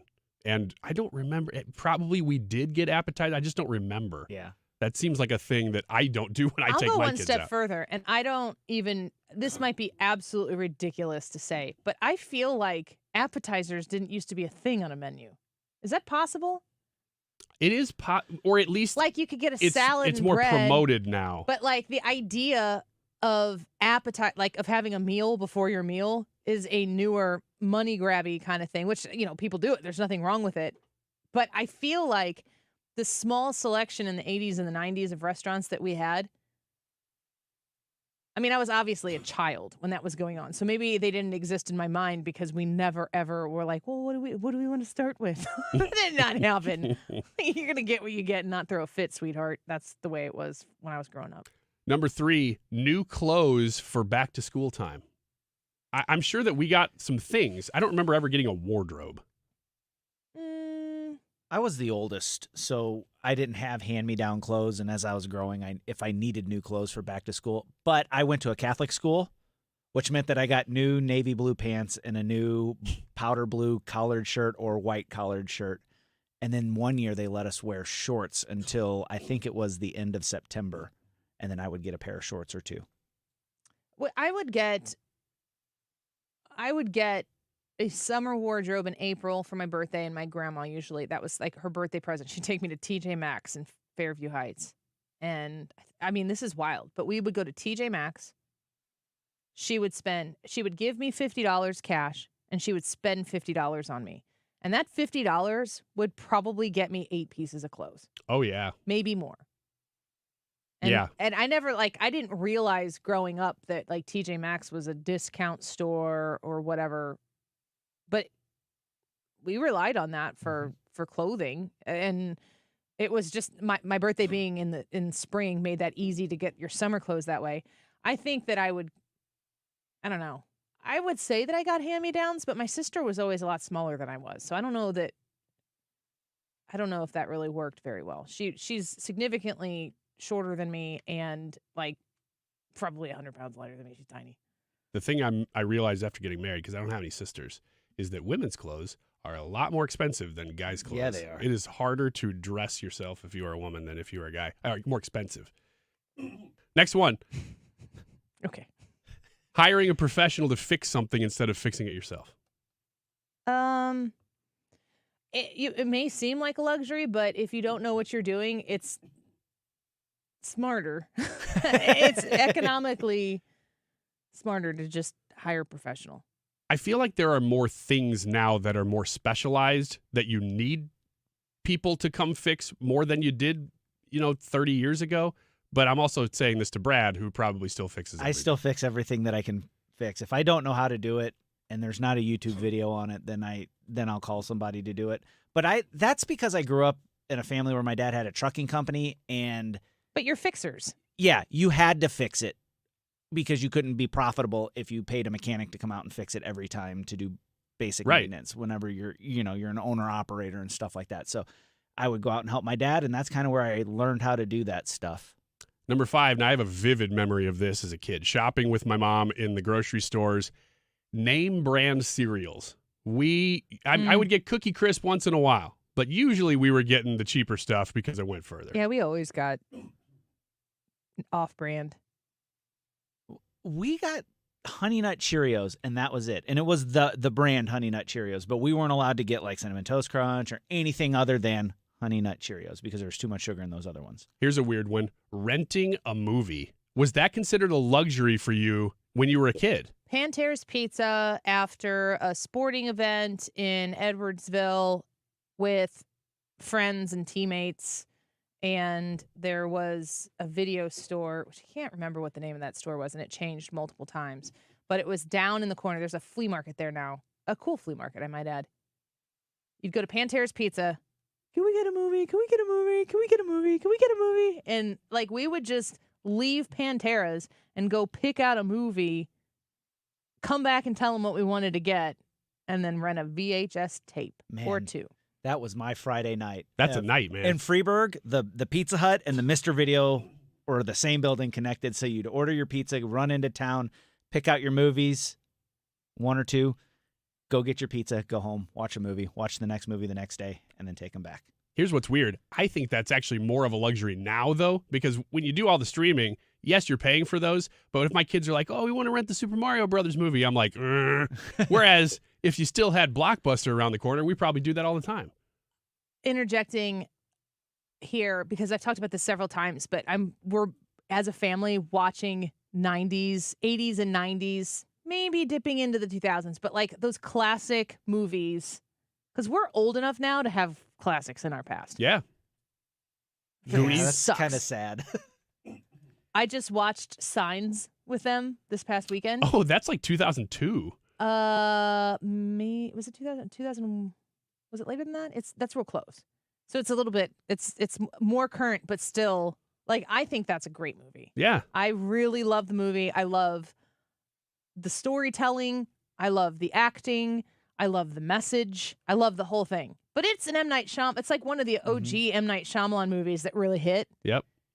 And I told my older two, I'm like, you need to watch it. And they're like, but they were super stoked when I suggested that they did it. My husband was out of town over Father's Day weekend, and I let him stay up till 1:30 playing video games because I'm cool. Yeah, that's cool. And then I was like, you know what I should let you guys do? We should watch Signs right now. At 1:30? Yes. Oh, I man. go, can you imagine what your dad would do if he came home and I had let you stay up till 1:30 to play video games and then watch Signs? Especially that movie. And at yes, that time. I know. And my 14-year-old's like, we gotta do it. It's gonna be awesome. We'll stay up. We'll watch the game. It's gonna be awesome, bro. Blah, blah, blah, blah, blah. All these words that I don't understand.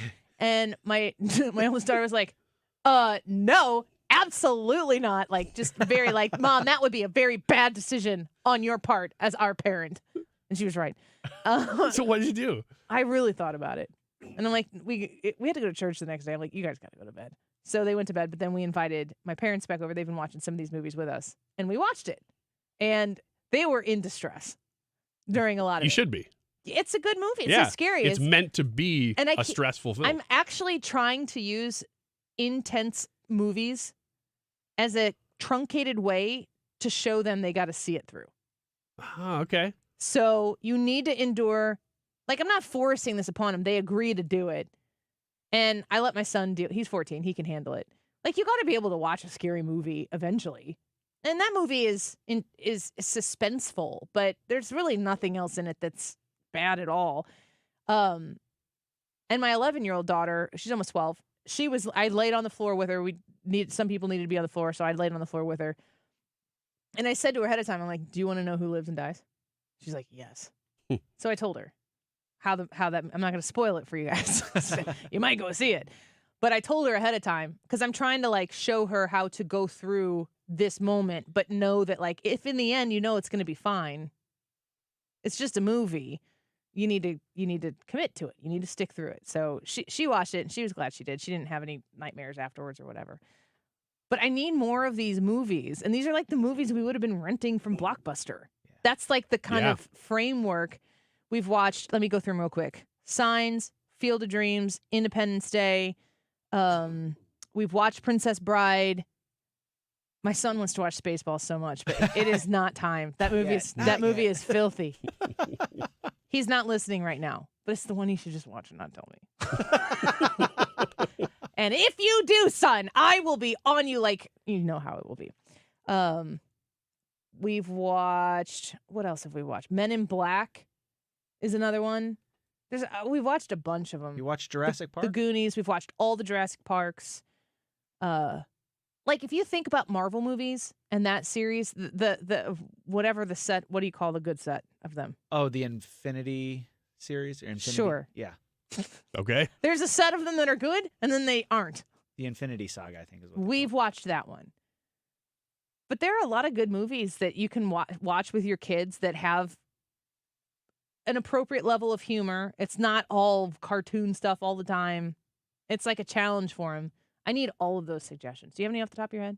For more movies? Yeah. Not off the top of my head that are classics that you could watch with your kids because you're a little bit ahead of us. Classic is very subjective. Yes. But I think that we're all kind of... I will throw this one out there for anybody in the room or listening. If you want to watch a very clean movie that's very fun and funny, there's a movie called The Lost Skeleton of Cadavra that was made in like 2000. Is this your movie? It looks like it is. You can find it on YouTube. Yeah. You just gotta There's a pay video of a squirrel and a nut and this thing. $10. I mean, it's no big deal. But it's a super funny and completely, I think it's rated PG, but adults also will think it's funny. Mhm. Lost Skeleton of Cadavra. Okay. You guys you report back to me. Do you think I would like it? Yes, I do. You really think I would watch it and enjoy it? I know your sense of humor, and I think you and Brad both would really enjoy this movie. I'll give you the DVD because I bought it back in 2001. Would have to sit in my car and watch it. I was trying to see if I've got a DVD Only player. place that I have a DVD player that functions. All right. Well, let us know some of those suggestions. And there was nothing like going to rent a movie. Oh, no. It was something about going to get it, too. Yeah. It was anticipation. Wendy says do not watch that movie. She's telling me no. The Lost Skeleton of Cadavra. You don't even know what you're talking about, Wendy. You're trying to cause problems. Wendy. Shots fired, man. You better let him have it. All right, YouTube live chat poll. Is Donald Trump a good man? Yes or no? We'll get to the bottom of how you feel about it. We took calls in the 1 o'clock hour, and we'll see what the YouTube audience out there thinks. Over 300 votes cast so far. Make sure your voice is heard on the Andy Fry YouTube channel. In the live chat, that's where the poll is. We'll be right back.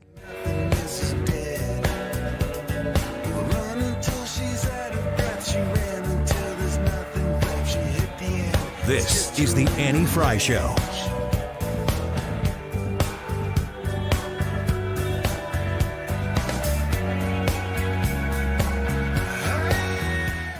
All right, at Cassins, guess what? They have 2023 Challenger GTs. Right now, you can lease them for 42 months with zero down. $399 a month. Tax, title, and license not included, but this 2023 Challenger GT might be exactly the lease you've been looking for, and it's at Cassins & Sons, Chrysler, Dodge, Jeep, and Ram. You are going to get the royal treatment at Cassins. They price their cars incredibly fairly, but they match the experience of the purchase with great customer service, and this really matters. When you go to buy a car, don't you, if you're like me, you want to feel like you can trust the people that you're purchasing the car from. And I think car buying, the jockeying that has traditionally gone on with it, the situation has changed quite a bit with a lot of internet pricing and so on and so forth. People will super lowball the price of a car, and you drive out there like, oh, well, you don't qualify for that price, but let me show you a good deal on this thing. All those silly games that get played. When you go to Cassins, I just promise you, you're going to be in really great hands. I've bought multiple vehicles from Cassins myself. They are who I go to because I trust them. If they don't have the car that I was looking for, they would go out and find it. But they've always been able to get me in a car that I can trust to put my family in. And I want you to trust them too. You can go to CassinsSons.com or you can call them directly at 618-800-2712. 618-800-2712.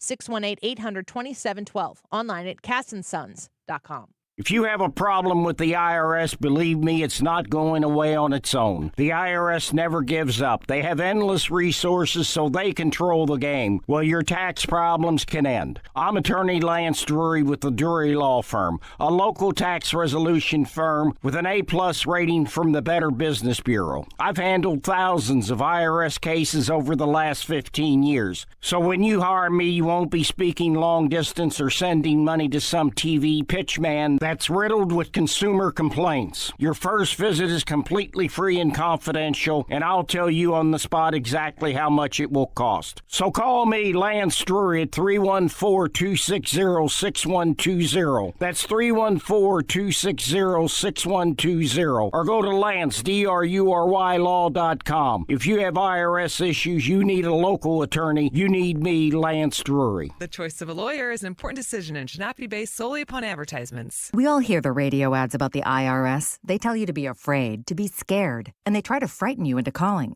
I'm not here to do that. Tax Relief Advocates is different. TRA is here to tell you that if you owe money to the IRS, whether it's $5,000, $50,000, or $500,000, we have a solution. It doesn't matter if you're sitting in your car, at work, or with your kids. No matter where you are, call now. 800-699-1059. Don't lose hope. TRA can eliminate or reduce what you owe to the IRS. Generous programs are now available that can give you a fresh start. Our passion is taxes and helping individuals fix their IRS problems. We have over 1,000 5-star reviews on Google and an A+ with the Better Business Bureau. You don't need to be afraid of the IRS any longer. End your tax nightmare today by visiting us online at TRA.com or call 800-699-1059. That's 800-699-1059. Tax Relief Advocates. Real solutions for real people. Rhino Shield is far superior to even the best traditional exterior house paint. Rhino Shield is 8 to 10 times thicker than paint and comes with a 25-year transferable warranty. Rhino Shield is the only ceramic coating company that has been chosen by Disney, This Old House, and 3 times on HGTV's Curb Appeal, where every episode is concentrated on unpainted brick, bonds and seals to stucco, wood, hardy, block, color lock, masonite, and more. No better product for those steel aluminum-sided homes that have become, chalky and tired looking. We coat sloped and flat roofs to extend their lives too. After 15 years, we've got a great reputation and a superior product. As long as it's affordable, why wouldn't you do it? Before you make the costly mistake of painting with traditional paint, you'd be best served to call Rhino Shield today. We are the experts and our evaluations are free. 877-25-RHINO or 877-25rhino.com. Tell them, ladies. Don't paint, don't Rhino, go Rhino Shield. Never paint your house again. Rhino Shield. I'm Dr. Nick Barnes at Health From Within Family Chiropractic in Rock Hill. At Health From Within, our mission is to transform the way you manage your health by bringing you the truth about health and healing. We use proven techniques to remove interference in the nervous system and maximize health naturally, without drugs or surgery. Connect with me at healthfromwithinstl.com and join me for Maximize Living on this station every Sunday at 8 a.m. or download the Maximize Living podcast, healthfromwithinstl.com. Start your summer road trip at Midas and get up to $30 off your next repair service. Plus, get a free closer look vehicle check to make sure you're road trip ready. So if you need a brake service, an alignment check, or tune-up, hit up Midas for up to $30 off. For more details, request your appointment at Midas.com. YouTube live chat poll of the day. What's so funny, Ryan? Nothing. Look at yourself. I can't. I know, can't see. I can't see because I did not expect this. What are you doing? I just threw my headphones on and knocked my hat in front of my eyes, and I'm doing this completely blind. YouTube live chat poll of the day. If you hadn't have said any of that, nobody would have known. So you had anything. to read the time. I would have recovered by then. That's not true. We got 131 people watching us right now that see how foolish you look. We're not worried about them. Hello, everyone in their cars. Yeah. Is Donald Trump a good man? Yes or no? So let us know what you think about that question, just like many did in the 1 o'clock hour when we took phone calls about this topic. Love to hear from you too. Is Donald Trump a good man? That's today's Andy Fry YouTube live chat poll. 252. I can see that. It's what is this time check brought to you by Jerry Kelly Heating and Air Conditioning. Professional. It's time for a $98 AC tune-up. JerryKelly.com. Free Willy! How did I not think of Free Willy? Play the stuff. I got too excited. Remind- is the Annie Fry Show. Yeah, it is. We got one Follow more. This Annie can't on be a Twitter coincidence. at Annie Fry Show. Don't talk over big voice guy. No, I don't care. Do another one, Brad. Something really impactful. Follow Wait, Annie is this on on the free- Instagram at the Annie Fry Show. This is a Free Willy song? It is the Free Willy song. Interact with Annie on Facebook. Yeah. The Annie Fry Show. Can we get him to say funnier stuff? I don't know. I would have preferred the Space Jam song. This is Carl. How did you know we were going to talk about this today? Carl picks our music. Carl from the morning. There's no way. So this was not part of the plan? Or this was pre-planned? Don't turn it off yet. We're not there yet. Just turn it down. You can hear the voice. What do you want the big voice guy to say that would be funny? I don't know. If only I knew somebody who was in charge of production and being funny. Yeah, we all could use that guy. Ethan! I told you, I don't even know how to cut audio. This is such a great song. I need someone to be funny. Ethan? No. Pay him for that. I do not pay No, him. she does not. Have you ever seen Free Willy, Ethan? Not since I was like 4. But you have. Yeah, I rarely remember. What's your thoughts on Michael Jackson? We got 2 minutes.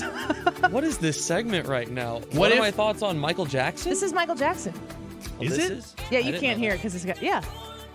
What are my thoughts on Michael Jackson? Do you like his music? Yeah. Okay. I mean, that could be it. That's it? Yeah. I mean, great dancer, very talented, kind of Yeah. weirdo. That's about all I got. Is that not the best explanation of Michael Jackson ever? No, it's very good. The only thing I remember about this movie is being at the age where I thought it would be really great if the end of the movie was when Free Willy jumps over that levee and he just lands on that kid. No. Squish. It's like, whoa. Yes, same. Right? I don't know if that's an age or a guy thing. Don't That's give an it away. My 14-year-old's going to love that part. Well, I didn't give it away. I said that's how it should have ended.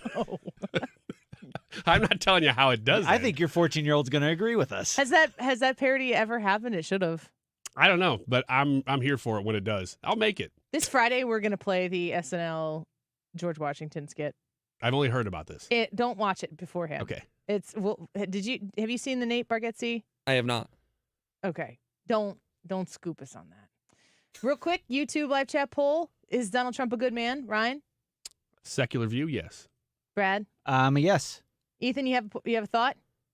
Secular view, yes. I think all of our non-secular views would be the same for whomever's on the other end of that question, that's right? true. Probably. Yeah, 100%. Save Jesus. Yep. I really believe that it's one of the most kind of perverted things that happens in politics is the intersection where people want to apply rules and ideals that they don't ascribe to themselves just for the purpose of making a political point. It's like all sorts of ick. Gives me the ick. Is Donald Trump a good man? 320 votes today. Thank you guys for showing up for that. And thank you for the phone calls, too, in the 1 o'clock hour. 76% of you said yes, he is. That doesn't surprise me. That does seems about surprise right. me. Because there are people who said no in this poll who are going to vote for him. Right. I doubt there are people who voted yes who aren't.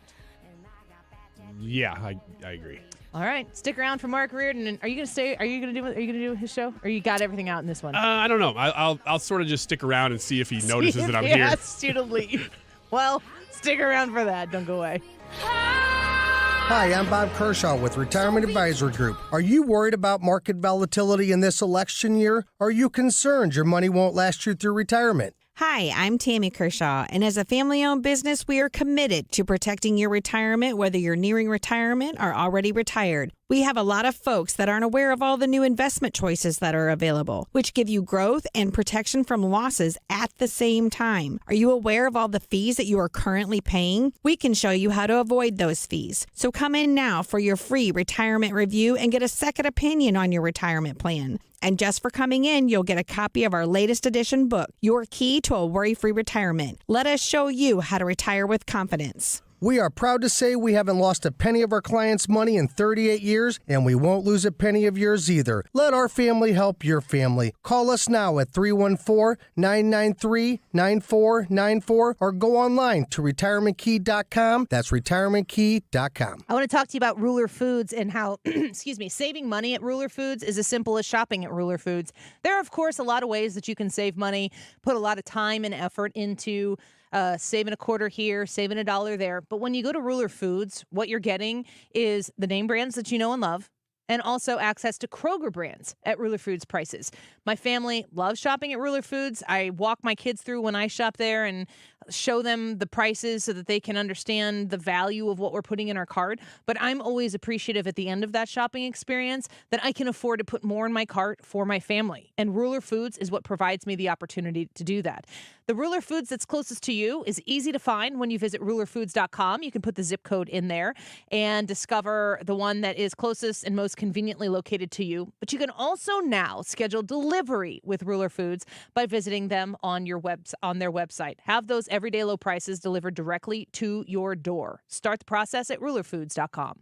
Hey, it's Mark Reardon for the Doctors of Ophthalmology Associates. I depend on them for eye care, and they have an announcement. They're pleased to welcome Dr. Samuel Berry to their practice. Dr. Berry is a cornea surgeon, and he has the latest knowledge and techniques for advanced eye care and treatment in the field. So what do we call them now? The doctors? No, just the best doctors to see for your best vision. In St. Louis, you can reach them at 314-966-5000. They've treated more than 250 doctors, more than any others in the practice. Now, if you need help with dry eye, LASIK surgery, maybe you have glaucoma, macular degeneration. I had an eye disease when I was just 25 years old, so my eyes are very important to me. You get the absolute best care with the Doctors of Ophthalmology Associates. Doctors Greg Birdie, Ranjan Malhotra, Robert Bersati, Andy Royer, and now Dr. Samuel Berry. 314-966-5000 or visit youridoc.com. They have a great location just off Manchester Road, a half mile west of 270. Ophthalmology Associates. KFTK FM Florissant. From the Under Law Injury Lawyers, GetJim.com studio. That's GetJim.com. 97.1